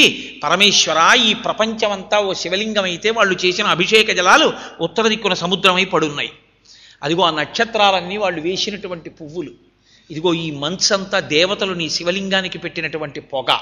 నాకు ఈ బ్రహ్మాండం అంతా శివలింగంగా కనపడుతోందని నమస్కారం చేశాడు కాళహస్తీశ్వర మాహాత్యంలో దూర్జటి. కాబట్టి నువ్వు ఎక్కడ నిలబడి నమస్కారం చేస్తావు శివుడికి? ఆ తత్వం తెలిసిన్నాడు. అసలు నమస్కారం చేయడానికి కూడా అభ్యంతరం వస్తుంది. అన్నమాచార్యుల వారు అనలేదు, నీకెలా నేను దీపం పెట్టను? సూర్యుడు చంద్రుడు కన్నులుగా ఉన్నవాడికి నేను దీపం పెట్టనా? షోడశకళానిధికి షోడశోపచారములు జాడతోడ నిచ్చలును సమర్పయామి అన్న కీర్తనలో ఆయన అడగలా? నేను ఎలా చేయనయా? అంతటా నిండిపోయిన వాడికి ఆవాహన ఏమిటి? భూమి అంతా పాదపీఠంగా ఉన్నవాడికి నేను కూర్చోమని పీఠం వేయను అంటే అసలు పరమేశ్వర తత్వం అర్థమై పూజ చెయ్యడం ఆగిపోయిన చోట ఈశ్వరుడు ఉన్నాడు కదండి. అదో గమ్మత్తు. కాబట్టి ఈశ్వర నతిభిహి, నీకు నేను నమస్కారం ఎలా చేయను? కాబట్టి నీకు నేను అసలు పూజ చేయడానికి నమస్కారం పెట్టడం కుదరట్లేదు. నుతిభిహి, నిన్ను స్తోత్రం చెయ్యాలి. నిన్ను స్తోత్రం చేద్దామంటే అసలు అక్షరాలన్నీ ముందు నీలోంచే పుట్టాయి. నీ చేతిలో ఉన్న ఢమరుకని కదిపితే 14 మాహేశ్వర సూత్రములు వచ్చాయి. అందులోంచి సమస్త వాంగ్మయం వచ్చింది. సమస్త వాంగ్మయము నీలోంచి వస్తే నేను ఆ వాంగ్మయం పెట్టి నిన్నెలా స్తోత్రం చేస్తాను? నువ్వు ఎలా అందుతావు ఆ వాంగ్మయానికి? వాంగ్మయానికి అందేటటువంటి వాడివి కావు, ఎంగిలి. అది నోట్లోంచి వచ్చిన స్తోత్రం. నోట్లోంచి వచ్చిన స్తోత్రానికి నువ్వు ఎక్కడ కనపడతావు? లోపలున్న వాడివి, మౌనంలో కనపడాలి. స్తోత్రానికి దొరికేవాడివి కావు, లోపలికి వెడితే దొరికేటటువంటి వాడివి. కాబట్టి నుతిభిహి, స్తోత్రానికి దొరకవు. పూజ, పోనీ పూజ చేస్తే దొరుకుతావా? ఎలా పూజ చేయను నేను నిన్ను? పూజ చేయడానికి ఉపచారం చెయ్యాలి అంటే శంకరాచార్యులు వారే శివానంద లహరిలో చోట అంటారు, వస్త్రోద్ధూత విధౌ సహస్రకరత పుష్పార్చని విష్ణుత అంటారు. పరమేశ్వరుడు బ్రహ్మాండం అంతా నిండిపోయాడు. ఇప్పుడు ఆయనకో బట్ట కట్టాలి. ఆయనకో బట్ట కట్టాలంటే నాకేముండాలి? నన్ను సూర్య భగవానుడిని చేసి నాకు అనంతమైన కిరణములుగా చేతులు ఇస్తే నేను ఆ చేతులతో ఆయనకో బట్ట కట్టాలి తప్ప ఇప్పుడు మనిషిని బట్టి పంచల్చాపు కదండి. ఓ చిన్న బట్టోటి పట్టుకొచ్చి ఆయనకి ఇచ్చి కట్టుకో అంటే ఆయన ఎలా కట్టుకుంటాడు? పరమేశ్వరుడు బ్రహ్మాండం అంతా నిండిపోయిన వాడికి నువ్వు 9x5 పంచల్చా పట్టుకొచ్చి అక్కడ పెట్టి కట్టుకో అంటే ఆయన ఎలా కట్టుకుంటాడు దాన్ని? కాబట్టి అసలు ఈశ్వరుడికి పూజ ఎలా చేస్తావు? ఎక్కడ పూలేస్తావు? ఆయన ఎలా ఆవాహన చేస్తావు? ఎలా కుదురుతుంది? వందే శంభుమమాపతిం సరగురం వందే జగత్కారణం వందే పన్నగభూషణం మృగధరం వందే పశూనాం పతిం వందే సూర్య శశాంక వహ్నినయనం. సూర్యుడు చంద్రుడు అగ్ని ఆయన కళ్ళు. ఆ సూర్యుడి కళ్ళుగా ఉన్నటువంటి వాడి దగ్గరికి వెళ్ళి నువ్వు దీపం పెడతావా? ఎలా కుదురుతుంది? కాబట్టి ఈశ్వరా నేను పూజ చేయలేను. పోనీ ధ్యానం చెయ్యడానికి అసలు నీ రూపం ఏదని నేను ధ్యానం చేయను? అసలు ఒక రూపం ఉన్నవాడివైతే నేను ధ్యానం చేస్తాను. నువ్వు రూపం ఉన్నవాడివంటే శివుడిగా కనబడతావు, రూపం లేనివాడివంటే నిర్గుణుడవు, రూపముండి రూపం లేనివాడివంటే అరూపరూపి శివలింగంగా ఉన్నావు. అసలు నేను ముందు దేన్ని పట్టుకుని పూజ చేయాలి? ధ్యానం చేయలేను. పూజా విధిభి త్వమీశ పూజా ధ్యాన సమాధిభి. సమాధియందు అంటే ఇంకా అన్నీ ఒకటైపోయి తాను ఆనందమునందు మగ్నమైపోయి ఉండగా ఒకటైపోయింది కాబట్టి ఇంకా వేరే పూజే లేదు. నా తుష్ట, నిన్ను తృప్తిపరచలేను. కానీ ఈశ్వర నేను విన్నాను మీరు తృప్తి పడ్డారని కొన్నింటిల్లో, అందులో నాకు తెలిసినవి కొన్ని చెప్తాను, మీరు వీటిలో ఏం చేయమంటే నేను అది చేస్తాను, మీరు తృప్తి పడుదురు కానీ అని శంకరులు ఎంత గొప్ప ప్రతిపాదన చేశారో తెలుసా అండి. శివుణ్ణి అడుగుతున్నారు ఈ శ్లోకంలో. ధనుషా, ఒక ఆయన ధనస్సు పెట్టి కొట్టాడు, మీకు చాలా తృప్తిగా అనిపించింది అని పురాణంలో ఉంది. అందులో ధనస్సు పెట్టి కొట్టమంటారా? ముసలేనా, ఒక ఆవిడ రోకలి పెట్టి కొట్టింది, మీరు చాలా సంతోషించి మోక్షం ఇచ్చారని విన్నాను, రోకలి పెట్టి కొట్టమంటారా? అశ్మభిర్వా, ఒక ఆయన రాళ్ళు ఎట్టి కొట్టాడు మిమ్మల్ని, కొడితే మీరు మోక్షం ఇచ్చారు, రాళ్ళు పెట్టి కొట్టమంటారా? వదతే ప్రీతికరం, చెప్పండి మీకు ఏది ప్రీతో, తథా కరోమి, అలా నేను చేసేస్తాను. మాట్లాడడం కదండి శ్లోకం, శివుడితో మాట్లాడడం కదా, అలాగే ఉంటుంది ఆ శ్లోకం. అయితే శంకరాచార్యుల వారు ఈ శ్లోకాన్ని ఇలా ఎందుకు ఇచ్చారు అన్నది మీరు చాలా జాగ్రత్తగా పట్టుకోవాలి. భక్తి కలిగిన హృదయమునకు శివుడు ఎంత కారుణ్యమూర్తి అయి కిందకి దిగుతాడో చూపిస్తారు ఆయన. మొదటి భాగాన్ని అలా విడిచిపెట్టండి, అందడం కష్టమైన వాడు ఎవరికి అందాడు? రెండో భాగం చూడండి శ్లోకంలో. ధనుషా, ధనస్సు పెట్టి కొట్టిన ఆయనకి అందాడైన. ఒకప్పుడు ఎవరు ధనస్సు పెట్టి కొట్టినవాడు? పాండవులు అరణ్యవాసం చేస్తున్నారు. వ్యాసమహర్షి ధర్మరాజు గారి దగ్గరికి వెళ్ళాడు. మంచి సమయం కలిసి వచ్చిందయా, ఇలా మీ అన్నదమ్ములందరూ ఉత్తినే కూర్చునే కన్నా రేపు పొద్దున్న జరగబోయే యుద్ధం సామాన్యమైన యుద్ధం కాదు. భీష్మాచార్యులు వారు వచ్చి నించుంటారు యుద్ధరంగంలో, ద్రోణాచార్యుడు వస్తాడు, అశ్వత్థామ, కృపుడు, శల్యుడు, కర్ణుడు, ఇటువంటి మహానుభావులందరూ యుద్ధానికి వస్తారు. ఎంత అస్త్ర సంపద చేతిలో ఉండాలి, ఇన్ని అక్షౌహిణీల సైన్యం. ఈ సమయాన్నే మీరు సద్వినియోగం చేసుకోవాలి. పాశుపతాస్త్రము అని లోకంలో ఒక అస్త్రం ఉంది. ఆ పాశుపతాస్త్రం ఉన్నది ఒక్క పరమశివుడి దగ్గరే. ఆయన కాని అనుగ్రహించి పాశుపతాన్ని ఇచ్చాడా, ఒక్కసారి మంత్రాన్ని అభిమంత్రిస్తే కొన్ని లక్షల గదలు బాణములు అందులోంచి వచ్చి శత్రు సైన్యం మీద పడిపోతాయి. అర్జునుడు భీష్మాది వీరులను నిగ్రహించగలుగుతాడు. పైగా భీష్ముడు కేవలం వీరుడు కాడు, భీష్ముడు మహాభక్తుడు, స్వచ్ఛంద మరణం వరమున్నవాడు. ఆయన్ని యుద్ధంలో నిగ్రహిస్తే అసలు చాలా గొప్ప విషయం. ఆయన్ని చంపడం మాట తర్వాత, ఎందుకంటే ఆయన్ని చంపడానికి లేరు. నేను చచ్చిపోతానంటే చచ్చిపోవాలంతే తప్ప ఆయన్ని చంపేవాడు లేడు లోకంలో. కనీసం ఆయన యుద్ధం చేస్తున్నప్పుడు ఆయన వేసిన బాణాలను ఆపాలి కదా, అంత తేలికైన విషయమా? పైగా పరమభక్తుడు, సామాన్యమైన భక్తుడు కాడు భీష్మాచార్యులు వారంటే. మహాభారతం ఒకెత్తు, భీష్మ భక్తి ఒకెత్తు. ఎంత చిత్రమైన వ్యక్తి అండి ఆయన, మహానుభావుడు. నరజాతి రుణపడిపోయింది. అందుకు కదా భీష్ముడికి తర్పణిస్తాం ప్రతి వాళ్ళం భీష్మాష్టమి నాడు. కురుక్షేత్ర సంగ్రామంలో భీష్మాచార్యుల వారు సర్వసైన్యాధిపతి కౌరవుల వైపు, ఒక పక్కనేమో మహానుభావుడు దుష్టజుమ్నుడు సర్వసైన్యాధిపతి. కృష్ణుడు అర్జునుడికి సారథ్యం చేస్తానన్నాడు. భీష్ముడికి వెళ్ళి చెప్పారు, కృష్ణుడు అర్జునుడికి సారథ్యం మాత్రమే చేస్తాట, ఆయుధం పట్టుకోట. అటువైపు అర్జునుడికి సారథ్యం వహించే కృష్ణ పరమాత్మ ఇలా ప్రతిజ్ఞ చేశారు అని చెప్పారు. భీష్ముడు సర్వసైన్యాధిపతిగా ఏమని ప్రతిజ్ఞ చేశాడో తెలుసా అండి? కృష్ణుడు పరమాత్మని తెలుసు, కృష్ణుడి చేత ఆయుధం పట్టిస్తాను, మాట తప్పిస్తాను, ఇది నా ప్రతిజ్ఞ. పరమేశ్వరుడిని తెలిసి భగవంతుడు గెలవాలా భక్తుడు గెలవాలా? పెద్ద సంక్లిష్టం వచ్చింది కురుక్షేత్రంలో. అర్జునుడి రథం కనబడింది భీష్మాచార్యుల వారికి. అందుకు కదూ వ్యాసుడు వచ్చి చెప్పాడు అరణ్య పర్వంలో, విశేషమైన బాణపరంపర వేసేశాడు భీష్మాచార్యుల వారు. ఆ బాణపు దెబ్బలకి అర్జునుడి ఒంట్లోంచి పూచిన మోదుగు చెట్టులా నెత్తురు ధారల కింద కారిపోతాడు. కనీసం ఆయన్ని కొట్టడం మాట దేవుడిరుగు, ఆయన బాణములను నిగ్రహించలేకపోయాడు. కృష్ణ పరమాత్మ ఇలా వెనక్కి తిరిగి చూశారు. అర్జునుడి ఒళ్ళంతా బాణాలే, అసలు ధనసు పట్టుకొనివ్వట్లేదు భీష్ముడు ఆయన్ని. అంతే, ఎక్కడలేని కోపం వచ్చేసింది.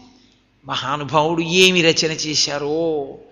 కుప్పించి ఎగసిన కుండలం బులకాంతి గగన భాగం బెల్ల కప్పి కొనగా ఉరికిన నోర్వకనుదరంబులోనున్న జగముల వ్రేగున జగతి కదుల చక్రంబు చేబట్టి చనుదించురయమున పైనన్న పచ్చని పటముజార నమ్మితి నాలా ఉనగుబాటు చేయకు మన్నింపుమని క్రీడి మరల దిగువ కరికి లంఘించు సింహంబు కరణి మెరసి నేడు భీష్ముని చంపుదు నిన్ను కాతు విడువు మర్జున ఎటంచు మద్ది శిఖవృష్టి తెరలి చనుదించు దేవుండు దిక్కు నాకు.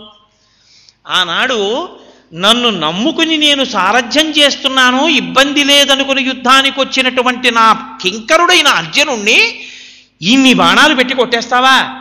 పూచిన మోదుగు చెట్టులా అయిపోయాడు, నెత్తురు కారిపోతుంది, బాణం వేయనివ్వకుండా అడ్డేస్తున్నావా బాణాలు వేసేసి అని తన ప్రతిజ్ఞ మర్చిపోయి తనని నమ్ముకున్న అర్జునుణ్ణి రక్షించడం కోసమని చేతిలో చక్రం పట్టుకుని రథం మించి దూకేశాడు. దూకేస్తే కడుపులో ఉన్నటువంటి లోకాలన్నీ ఒక్కసారి కదిలిపోయి కుప్పించి ఎగసిన కుండలం బులకాంతి గగన భాగం బెల్ల కప్పి కొనగా ఆ కృష్ణుడి యొక్క కుండలాలు కాంతి ఆకాశం అంతా కప్పేసి ఆ లోపల ఉన్నటువంటి లోకాలన్నీ కదిలిపోయి పైన వేసుకున్నటువంటి ఉత్తరీయం జారి కింద పడిపోయింది. చక్రం పట్టుకుని నేడు భీష్ముణ్ణి చంపుదు నిన్ను కాతు, అర్జున ఇవాళ భీష్ముణ్ణి చంపేస్తాను నా చక్రంతో అని పరిగెత్తుకుంటూ వచ్చేస్తున్నటువంటి కృష్ణుడి దగ్గరికి అర్జునుడు రథం దిగి పరిగెత్తి పట్టుకుని, బావా అర్జునుడు చేతకాని వాడైతే కృష్ణుడి చక్రం పట్టి భీష్ముడిని చంపాడని నన్ను లోకం నింద చేస్తుంది బావా, అందుకని నువ్వు చక్రం విడిచిపెట్టు బావా అని క్రీడి మరల దిగువ ఆయన బతిమాలుతుంటే భీష్ముణ్ణి చంపడానికి పరిగెత్తుకొచ్చేస్తున్నటువంటి కృష్ణుణ్ణి చూసి భీష్మాచార్యుల వారు రథం దిగి నువ్వు భక్తపరాధీనుడివని నిరూపించడానికే చక్రం పట్టనని ప్రతిజ్ఞ చేస్తే చక్రం పట్టిస్తానని ప్రతిజ్ఞ చేశా. అర్జునుడి జోలికెడితే నీ ప్రతిజ్ఞ మర్చిపోతావని. ఇంత కరుణామూర్తివి అని భీష్ముడు నిరూపించాడు. అలా వస్తున్న కృష్ణుడు ఉన్నాడే, ఆ కృష్ణుడు మద్ది శిఖవృష్టి తెరలి చనుదించు దేవుండు దిక్కు నాకు, ఆయన నాకు దిక్కని చెప్పుకున్నాడు భీష్ముడు స్తోత్రం చేస్తూ. కాబట్టి మహానుభావుడు భీష్మాచార్యుల వారిని నిగ్రహించడం అంటే ఇంత తేలిక కాదో. కాబట్టి అర్జునుడిని వెళ్ళి పాశుపతాస్త్రం కోసం తపస్సు చేయమను. బయలుదేరాడు అర్జునుడు పాశుపతాస్త్రం కోసం పరమేశ్వరుడు గురించి తపస్సు చేస్తున్నాడు. పరమేశ్వరుడు కదిలాడు పాశుపతం ఇవ్వడానికి. పరమభక్తి వలన సుమండి అర్జునుడి భక్తికి లొంగే బయలుదేరాడు, వైరభక్తి కాదు. బయలుదేరి వచ్చాడు. వచ్చి పరీక్ష చెయ్యాలి కదూ. పాశుపతాస్త్రం అంటే మాటల పరమశివుడు పట్టుకునే అస్త్రం అది. దాన్ని పట్టుకోగలిగిన సమర్థత ఉందో లేదో చూడొద్దు. మూకాసురుడిని తన దగ్గర ఉన్నటువంటి ప్రమదగణాల్లో ఒకరిని ప్రేరేపించారు. ఆయన మూకాసురుడు అనబడేటటువంటి రాక్షసుడు ఒక పంది రూపంలో వెళ్ళాడు. అటు నుంచి అర్జునుడు బాణం వేశాడు, ఇటు నుంచి శివుడు బాణం వేశాడు. అది గిరిగిరా తిరిగి అక్కడే పడిపోయింది, చనిపోయింది, అంతర్ధానం అయిపోయింది.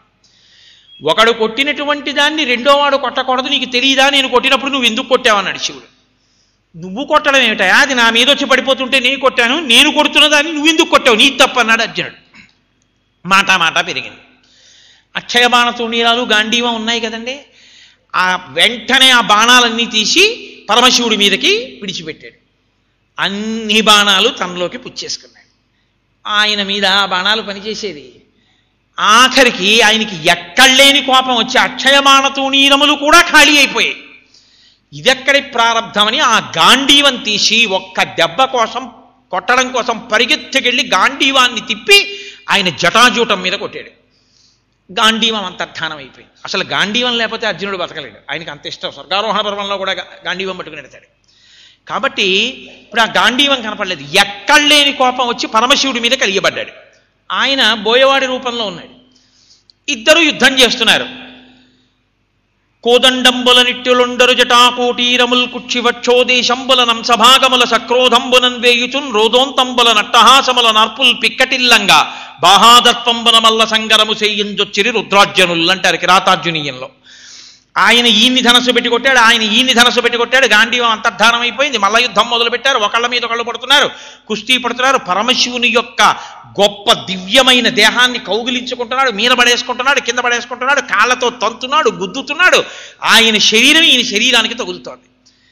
తన శరీరాన్ని అర్జునుని యొక్క శరీరానికి బాగా తగల్చి మల్ల యుద్ధ రూపంలో ఆ శరీరంతో అర్జునుడు చేసినటువంటి పాపాన్నంతటినీ తీసేసి అర్జునుడికి దివ్యమైనటువంటి శక్తిని ఆ శరీరానికి అనుగ్రహించి తన శరీరానికి తగిలేటట్టు చేసి ఒక్కసారి అంతటి అర్జునుడు నీరస పడిపోయి ఎవడురా ఈయన, ఆఖరికి నేను గెలవలేక ఇలా పడిపోయాననుకుంటున్న సమయంలో మహానుభావుడు చంద్రరేఖతో ఒక్కసారి కనపడ్డాడు. అంతే నన్నయ్య గారు పొంగిపోయారు. మహాభారతంలో లేచి నిలబడి అర్జునుడు ఆ పరమశివుణ్ణి చూసి శ్రీకంఠలోకేశ లోకోద్భవస్థాన సంహారహారీ మురారి ప్రియా చంద్రధారీ మహేంద్రాది బృందారకానంద సందోహ సంధాయి పుణ్యస్వరూప విరూపాక్ష దక్షాధ్వరధ్వంసకాదేవ నీదైన తత్వంబు భావించి బుద్ధి ప్రధానంబు కర్మంబు విజ్ఞానం అధ్యాత్మ యోగంబు సర్వక్రియాకారణంబంచు నానా ప్రకారంబులన్ బుద్ధిమంతుల్ విచారించుతో నిన్ను భావింతు ఈశాన సర్వేశ్వర సర్వసర్వజ్ఞ సర్వాత్మక నిర్వికార ప్రభావ భవానీపతి నీవు లోకత్రయీవర్తనంబుల్ మహావాయు కాతాగ్ని సోమార్క తోయంబు లంజేసి సంసార చక్రిక్రియాయంత్రవాహుండ వైతాదిదేవాదిదేవా మహాదేవా నిత్యంబు నత్యం తయోగ స్థితి నిర్మల జ్ఞాన దీప ప్రభాజ్వాల విధ్వస్త నిస్సార సంసార మాయాంధకారుల్జిత క్రోధ రాగాది దోషుల్ యతీంద్రుల్యతాత్ముల్ భవత్పాద పంకేరు హజ్జాన డిండీర ధారానుభూతిన్ సదా తృప్తులైరవ్యయా భవ్యసేవ్యా భవా భర్గ భట్టారక భార్గవాఘత్సకుత్సాది నానాముని స్తోత్ర దత్తావధానాలలాటేక్షణోగ్రాగ్ని భస్మీకృతానంగ భస్మాను లిప్తాంగ గంగాధర నీ ప్రసాదంబులన్ సర్వగీర్వాణ గంధర్వులున్ సిద్ధ సాధ్యోరగేంద్ర మహేంద్రాదులైరీశ్వర విశ్వకర్త సురాభ్యర్చిత నాకు అభ్యర్థితంబుల్ ప్రసాదింపు కారుణ్యమూర్తి త్రిలోకైకనాథ మహాదేవదేవ నమస్తే నమస్తే నమస్తే నమస్తే నమః అని సాష్టాంగపడ్డాడు. ఆనాడు పాశుపతాస్త్రాన్ని అనుగ్రహించాడు. దానివల్ల కదా కురుక్షేత్రంలో గెలవగలిగాడు. కాబట్టి ఈశ్వర ధనుష ఒకనాడు ధనసు పెట్టి కొట్టిన వాడిని అనుగ్రహించావు. ముసలేనా రోకలి పెట్టి కొట్టిన ఆవిడిని అనుగ్రహించావు ఒకానొకప్పుడు. పూర్వకాలంలో దక్షిణ దేశంలో దర్భముష్ణ అనబడేటటువంటి ఒక గ్రామం. ఆ గ్రామంలో ఒకానొకప్పుడు పరమేశ్వరుడు ఆవిడ యొక్క భక్తిని లోకానికి ప్రకటనం చెయ్యాలనుకున్నాడు. ఆవిడ విధవరాలు. పాపం ఎవరైనా విభూతి పుండ్రాలు పెట్టుకుని శివభక్తుడైతే చాలా ఆవిడ అన్నం పెట్టేది. పరమేశ్వరుడు ఆయన దగ్గరికి వచ్చి నేను నీకు ఇంత గొప్ప భక్తుండని అతిశయానికి పోయిన ఒక భక్తుడికి ఆవిడ గొప్పతనాన్ని చూపించడానికి తనతో తీసుకుని వెళ్ళాడు. వెళ్ళి ఆవిడ పాపం ఎక్కడో ఏదో అందరికీ పిండి అవి దంపి పెడుతూ ఉండేది. ఆవిడ పేరు కూడా ఆశ్చర్యకరమైనటువంటి పేరు. ఆవిడ్ని దర్భమృష్ణ అనబడేటటువంటి గ్రామంలో ఉండేది కాబట్టి ఆవిడ్ని అందరూ పిలవడం కూడా ఆ ముష్ణ అన్న పేరుతోనే పిలిచేవారు, విధవ కాబట్టి. ఆవిడ దగ్గరికి వెళ్ళి, అమ్మ మేము ఏదో ఇలా పని మీద బయలుదేరాం, బాటసారులం, మాకు అన్నం పెట్టని అడిగారు. ఆవిడంది తప్పకుండా పెడతాను, మీరు వెళ్ళి స్నానం చేసి రండి. గబగబా పాపం తనకున్న సంబారాలన్నీ తీసింది, పిండి వంటలు వండింది, కూరలు వండింది, పచ్చళ్ళు చేసింది, పులుసు పెట్టింది, మడి కట్టుకుంది, అన్నీ చేసింది, వడ్డించడానికి సిద్ధంగా కూర్చుంది. వీళ్ళిద్దరూ ఈవిడేం చేస్తుందో చూద్దామని ఈవిడ కొడుకు ఆవులు కాస్తున్నాడు పొలంలో. వాడి దగ్గరికి వెళ్ళి ఆ పిల్లవాడి మేనమామ రూపంలో వెళ్ళాడు శివుడు. వాడు ఆయన్ని చూసి మామయ్య మామయ్య ఎప్పుడొచ్చావన్నాడు. ఒరిని అసాధ్యం కూడా మేనమామల ముద్దు మేలైన ముద్దు, తాతలకు తా ముద్దు తాను అబ్బాయి. మేనమామ వచ్చిన రోజున కూడా ఆవులు కాసుకోవడమే పొలంలో. మీ అమ్మ నేను వచ్చానని అక్క చెల్లెళ్ళకి పరవశం కదండి అన్నదమ్ములు వస్తే. ఎన్ని చేసిందోరా ఇంట్లో, ఇవాళ కూడా సద్దన్నం తింటాను తెచ్చుకున్నది. ఇంటికి వెళ్ళి మేము భోంచేసి వచ్చేసాం, మీ అమ్మ మూతలు పెట్టి నీ కోసం ఉంచింది, నువ్వు వెళ్ళి తిను అన్నారు. ఆవిడ శివభక్తులైన వీళ్ళిద్దరికీ పెట్టి ఆ ఉచ్ఛిష్టం తిందామని ఆవిడ చూస్తాను. ఈలోగా శివుడు నాటకం కల్పించాడు. ఆ పక్కన సంపత్తి కలిగిన కుటుంబంలోంచి ఒక ఆవిడ వచ్చింది. నువ్వు ఇలా ఉండిపోతే ఎలాగా దర్భమృష్ణ, అవతలేమో మాకు పిండి దంపాలి, నువ్వు రా అంది. పాపం ఆవిడ తప్పక పిండి దంపడానికి వెళ్ళింది. ఈలోగా ఈ పిల్లవాడు వచ్చి గబగబా గొళ్ళెని తీసుకుని ఇంట్లోకి వెళ్ళి అన్నీ పెట్టుకుని తినేస్తున్నాడు. ఆవిడ ఇదేంటి గొళ్ళెని తీసుంది, వాళ్ళు వచ్చేసారేమో అన్నం తినడానికని పరిగెత్తుకుంటూ వచ్చింది. వచ్చేటప్పటికీ వీడు అప్పటికే పదార్థాలు తినేశాడు కొడుకు. అరే రే రే రే రే, శివభక్తుల కోసమని వండాను, వాళ్ళు తినకుండా తినేశావా, ఎంత అపచారం రా. వాళ్ళకి ఉచ్ఛిష్టం పెట్టనా ఎంగిలి, మనం తినగా మిగిలింది వాళ్ళకి పెట్టనా. చేసుకున్న పాపానికి ఇప్పటికే వైధవ్యం పొందాను, మళ్ళీ ఇదో కొత్త పాపం చేయనా అని ఆవిడ ఎనలేని కోపంతో అక్కడ ఉన్న రోకలు తీసి వండి కొట్టి. పరమేశ్వరుడి యొక్క నాటకం ఆ రోకలి తగలకూడనటువంటి స్థానంలో తగిలి ఆ పిల్లవాడు చచ్చిపోయాడు. శవం ఇంట్లో ఉంటే వాళ్ళు వచ్చి అన్నం తినరేమో అని ఆవిడ గబగబా కొడుకు శవాన్ని పెట్టులో పెట్టి అటక మీద పెట్టి అదంతా కడిగేసి మళ్ళీ వంట చేసేసి. శివుడికి తెలియదండి భక్తి, ఆవిడ భక్తి అంత గొప్పది, అది నటన కాదు. పరమేశ్వరుడు తన ఆంతరంగికుడితో కలిసి భోజనానికి వచ్చాడు. వస్తే ఆవిడేం చేసింది, విస్తళ్ళేసి మళ్ళీ అన్నీ వడ్డించింది. కొడుకు శవం అటక మీదే ఉందని పరమేశ్వరుడికి తెలుసు. ఆయన అన్నాడు, నువ్వు అమ్మ అన్నీ పెట్టావు బాగుంది, కానీ విధవ వడ్డించినటువంటి అన్నాన్ని తినకూడదు. కనీసంలో కనీసం నీ భర్త మాకు ఔపోసన పోయడానికి లేడు, కనీసం నీ కొడుకుని దగ్గర పెట్టుకుని మేము అన్నం తింటాం, నీ కొడుకుని పిలు అన్నాడు. ఆవిడంది ఆ కొడుకు ఎక్కడికో వెళ్ళాళ్లే, ఇప్పుడు ఈ ధర్మశాస్త్రం అంతా ఎందుకు కానీ నీ కోసమే కష్టపడి ఉండాను తినది. ఆయన అన్నాడు, అలా తినకూడదమ్మా, మీ అబ్బాయిని పిల్లన్నాడు. ఏమిటో చాలా పెద్ద మాటలు మాట్లాడుతున్నావు, తినమంటే కొడుకుని పిలవమంటావు ఏంటి, వండిన దాన్ని నేనా కొడుకా, తింటావా తినవా అని ఆవిడ తలుపు గడియేసి రోకలు పట్టుకొచ్చి ముందు ముద్ద నోట్లో పెడతావా బుర్ర రామ సంకీర్తన పాడించనా అంది రోకలెత్తి. అమ్మ బాబోయ్ తింటానమ్మా అని మళ్ళీ తలెత్తకుండా వేసినట్టు తినేశాడు శివుడు. అంతా తినేసి ఉత్తరాపోసనం బట్టి అప్పుడు ఆవిడ రోకలి పక్కనెట్టింది, దర్భమృష్ణ అంటారు. పక్కన పెట్టి ఏమమ్మా ఇప్పటికైనా నీకు తృప్తి అన్నాడు. ఇప్పుడు నాకు తృప్తి అని నేల మీద పడి వలవలా ఏడ్చి. ఏమైందమ్మా అన్నాడు. అయ్యో కొడుకు తిన్నాడన్న కోపంలో కొట్టానయ్యా, చచ్చిపోయాడు. ఎందుకమ్మా ఏడుస్తావు, నా కొడుకుని పేరు పెట్టి పిలిచాడు శివుడు. వాడు అటక మించి కిందకి దూకాడు. ఈశ్వరుడు తలుచుకుంటే ఎంతసేపు అండి. ఆవిడ పొంగిపోయి, ఓ నా జన్మ సార్థకత చెందింది పరమేశ్వర మీరా అని ఆయన కాళ్ళ మీద పడింది. ఆయన వెంటనే ఆవిడికి సాయుధ్యం ఇచ్చాడు, మోక్షం ఇచ్చాడు. కాబట్టి ధనుషా ముసలేనా, రోకలు చూపిస్తే నువ్వు ఇష్టపడతావు రోకటి దెబ్బల కంటే రోకలు అట్టుకొస్తాను, శంకరాచార్యులు వారు అడగడం. ముసలేనా చాస్మభిర్వా, రాళ్ళు పెట్టి కొడితే నువ్వు సంతోషంగా ఉంటావని విన్నాను ఒక చోట. పూర్వం 63 మంది నాయనారులు శైవ సంప్రదాయంలో. నాయనారులు అంటే వాళ్ళకి ఏమీ చదువు ఇది లేకపోయినా అపరిమితమైన భక్తి కలిగిన వాళ్ళు పరమశివుని. అందులో శాక్య నాయనార్ అని ఒక నాయనార్. ఆ శాక్య నాయనార్ పరమేశ్వరుణ్ణి పూజ చెయ్యాలని కోరిక. కానీ ఆ రోజులలో ఆ రాజ్యాన్ని పరిపాలించే రాజు కానీ ఆనాడు ఉన్న పరిస్థితులు కానీ శివాలయంలోకి వెళ్ళి పూజ చెయ్యడానికి యోగ్యమైనవి కావు. శివాలయంలోకి వెడితే ప్రమాదం, శిక్ష వేసేవారు అప్పుడు. కాబట్టి అతనికి శివాలయానికి వెళ్లకుండా ఉండలేడు. అతను రోజు కావేరీ నదిలో స్నానం చేసి శివాలయం ముందు నించుని ఎదురుగుండా తలుపులు తెరిచి శివలింగం కనపడుతుండేది.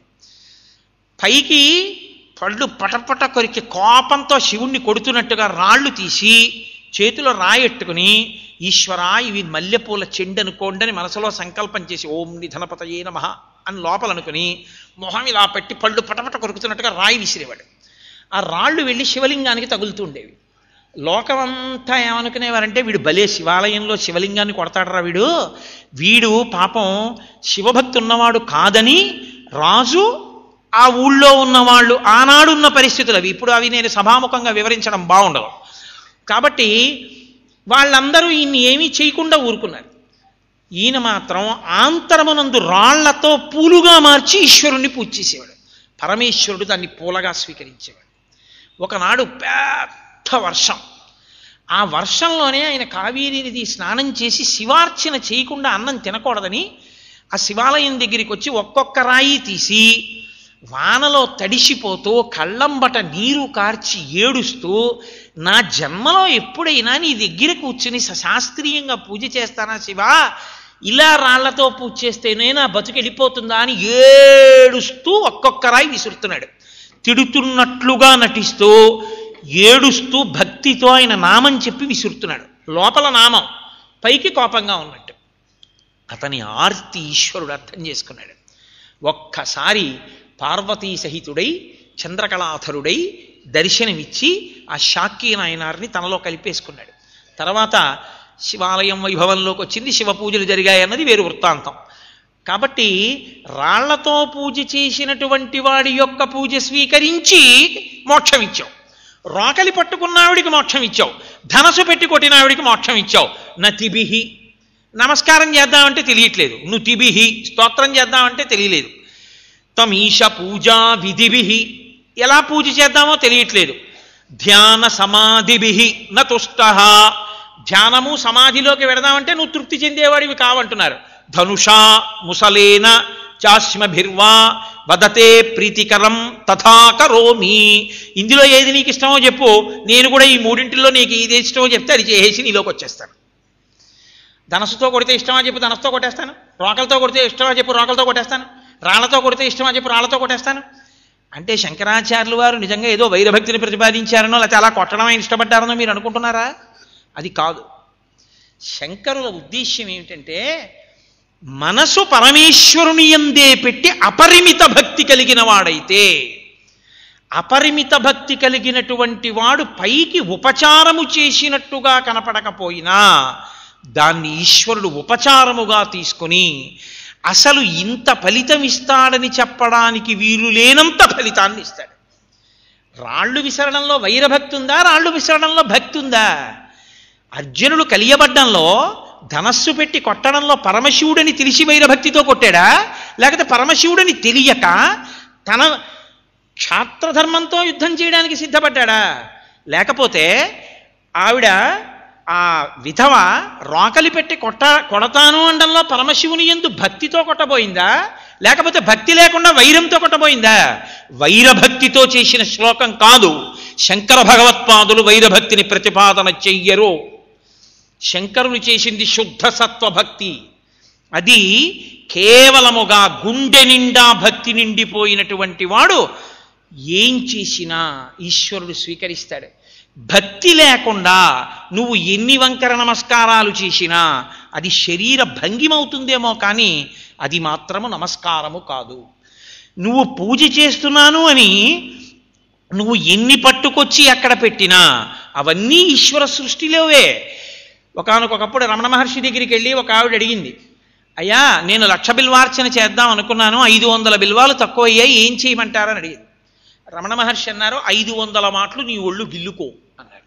అదేమిటంటే అలా చెప్పారండి ఆవిడ. అంతేగా నీకు 1,00,000 బిల్వార్చన అంటే ఏమిటి? బిల్వాలు గిల్లడం. నువ్వు ఎప్పుడైనా భక్తితో నిజంగా బిల్వాన్ని చేత్తో పట్టుకుని వేశావా? బిల్వార్చన చెయ్యడము అంటే బిల్వాల్ని పళ్ళెల్లో పేర్చాలి. ఒక్క ఈనె మాత్రమే ముట్టుకోవాలి. దానికి బూజు ఉండకూడదు, పురుగు ఉండకూడదు, కన్న ఉండకూడదు, తెగిపోకూడదు. పళ్ళెంలో బిల్వదళాల్ని పేర్చి ఇస్తుంటే నమః అన్న నామం చెప్పినప్పుడు ఈ బిల్వదళం పడాలి. పడేటప్పుడు ఈనె పట్టుకుని ఇలా వేస్తే శివలింగం మీద ఈనెలు తగిలితే లక్ష్మీ కటాక్షం, బోర్లా పడితే జ్ఞానం. ఎందుకంటే 5 స్థానముల యందు మాత్రమే లక్ష్మీదేవి ఉంటుంది. ఇంకా ఆవిడ ఉండి అనుగ్రహ స్థానముగా 6వ స్థానం లేదు. 5. 1 పద్మం, పద్మంలో ఉంటుంది. 2 ఆవు యొక్క వెనక తట్టు, వెనక ప్రాంతంలో ఉంటుంది. ఏనుగు యొక్క కుంభస్థలం, అక్కడికి 3 సువాసిని యొక్క పాపట ప్రారంభ స్థానం, అందుకే అక్కడ సింధూరంతో అలదుకుంటారు. శంకరభగవత్పాదులు సౌందర్యలహరిలో తనోతు క్షేమన్న స్థవవదన సౌందర్యలహరి అంటూ శ్లోకం కూడా చేశారు. ఆ పాపట ప్రారంభ స్థానం కాబట్టి అది లక్ష్మీ స్థానం. చిట్ట చివరగా 5వ లక్ష్మీ స్థానం బిల్వదళం. బిల్వదళంలో లక్ష్మీదేవి ఉంటుంది. ఈనెలున్న వైపు లక్ష్మీదేవి ఉంటుంది. అసలు ఆవిడ తపస్సు చేసి సృష్టించింది ఆ చెట్టుని. బిల్వదళం యొక్క ఈనెలు శివలింగానికి తగిలితే లక్ష్మీ కటాక్షం కలుగుతుంది, బోర్లా పడితే జ్ఞానం వస్తుంది. కాబట్టి ఎటు పడుతోందని చూడకుండా ఈనె పట్టుకుని వేస్తూ ఉండాలి తప్ప బారేడు దళాన్ని ఇంకొకలా మీరు పట్టుకుంటే దళం రాలిపోయి 2 శివుడి మీద పడితే అపచారం అవుతుంది. అసలు ఎంతమంది మీ పళ్ళెల్లో పెట్టి చేస్తున్నాం మారేడు దళాలతో అర్చన? ఎంతమంది మీ ఈనె పట్టుకుని 3 ఆకులు ఉన్నాయో లేదో చేసి చూస్తున్నాం.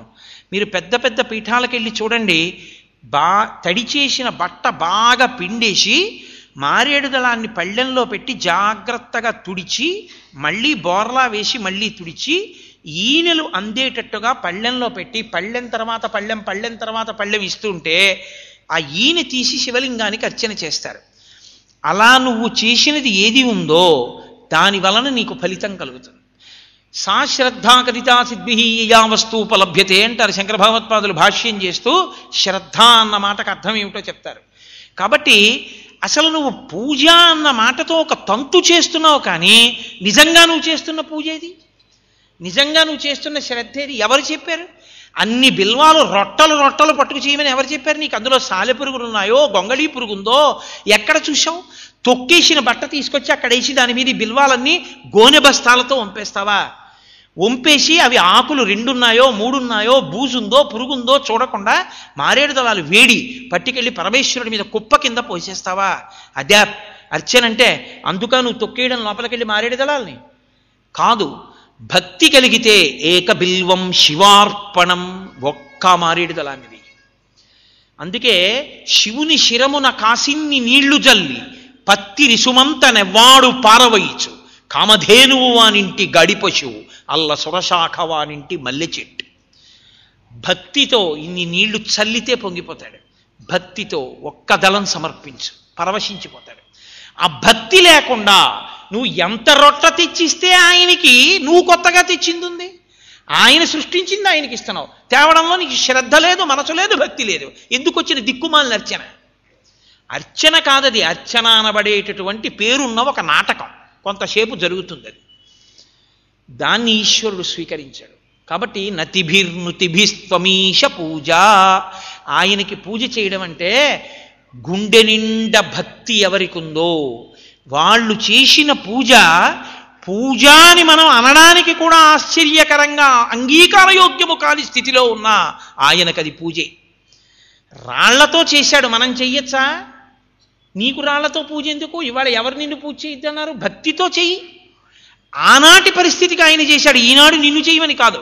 శంకరాచార్యులు వారు ఆ శ్లోకం ఇవ్వడానికి కారణం ఏమిటంటే పదార్థమునకు లొంగేవాడు కాడు, నీ భక్తికి లొంగేవాడు ఆయన. నువ్వు గుండె నిండా ఆయన పట్ల ప్రేమ పెట్టుకుంటే ఆయన నీకు వశుడవుతాడు. నీ మనసు ఆయన యందు నువ్వు పెట్టలేకపోతున్నావు, నువ్వు ఆయన్ని శరణాగతి చేసి నీ మనసుని ఆయన్నే స్వాధీనం చేసుకుని భక్తి అన్న తాటితో కట్టమనడుగు, నిన్ను మళ్ళీ భక్తితో ఉద్ధరిస్తాడు. ఈ రెండిటిలో ఏదో ఒక మార్గం ఎంచుకో. నీ అంత నువ్వు భక్తితో ఉండగలవా? భక్తితో ఉండడానికి ముహూర్తములు ఉండవు. ఏకాదశి నాటి నుంచి భక్తిగా ఉంటానంటే అనడానికి ముహూర్తం కాదు. భక్తి జన్మతః రావాలి, ఈశ్వరానుగ్రహంతో రావాలి. ఈశ్వరానుగ్రహంతో రావలసిన భక్తి నీకు రాకపోతే జన్మ వృధా అయిపోతుంది. అయిపోతోంది కాబట్టి ఆయనకి చెప్పు, నా మనసు నా మాట వింటలేదు ఈశ్వరా, భక్తి అన్న పాశములతో కట్టమనడుగు, శరణాగతి చేయి. సదామోహాటవ్యాం చరతు యువతీనాంకుచగిరౌ నటత్యాచాశాఖ స్వటతిధరిత స్వైరమభిత కపాలిన్ భిక్షో మే హృదయ కపివచ్చంత చపలం దృఢం భక్త్యా భద్వా శివ భవతధీనం కురు విభో అని శంకర భగవత్పాదులు భక్తితో ఉపాసకుడు తరించవలసినటువంటి విధి విధాన నిర్ణయం చేస్తూ అత్యద్భుతంగా భక్తి అన్న మాట ఎలా అన్వయం అవుతుందో చెప్పడానికి ఎంచుకున్నటువంటి శ్లోక విధానం అది. జగద్గురువులై ఆ స్థానంలో కూర్చుని మనుష్య కోటికి ఉపదేశం చేసి మనని ఉద్ధరించడానికి ఆయన మీద పెట్టుకుని శంకర భగవత్పాదులు కిందికొచ్చి చెప్పినటువంటి శ్లోకాలు. కాబట్టి అవి వరుస క్రమంలో ఉంటాయని నా ఉద్దేశ్యం కాదు, వాటి అంకెలు కూడా నాకు జ్ఞాపకంలో లేదు. కానీ దాని పక్కన ఇది నేను చేస్తున్న ఉపన్యాసానికి అన్వయం అవుతుంది అని రెండింటిని పక్కన పెట్టి మీకు ఆ మార్గాన్ని ఆవిష్కరించే ప్రయత్నం చేశాను. రేపటి రోజున మళ్ళీ శంకర భగవత్పాదులు ఏ శ్లోకాన్ని పలికిస్తే శ్లోకాన్ని స్వీకరిద్దాం. కాబట్టి ఇవాళకి మనం ఈ కార్యక్రమానికి స్వస్తి పలుకుదాం. మంగళాశాసనపరై మదాచార్య పురోగమై సర్వైశ్చ పూర్వైరాచార్యై తత్కృతాయాస్తు మంగళం. మంగళం కోసలేంద్రాయ మహనీయ గుణాత్మనే చక్రవర్తి తనూజాయ సర్వభౌమాయ మంగళం. ఉమాకాంతాయ కాంతాయ కామితార్థప్రదాయినే శ్రీగిరీశాయ దేవాయ మలినాథాయ మంగళం. కరచరణకృతం వా కర్మవాక్కాయజం వా శ్రవణనైనజం వా మానసం వాపరాధం విహితమవిహితం వా సర్వమేత్తక్షమస్వ. శివ శివ కరుణాబ్ధే శ్రీ మహాదేవ శంభో. సర్వం శ్రీ ఉమామహేశ్వర బ్రహ్మార్పణమస్తు. స్వస్తి.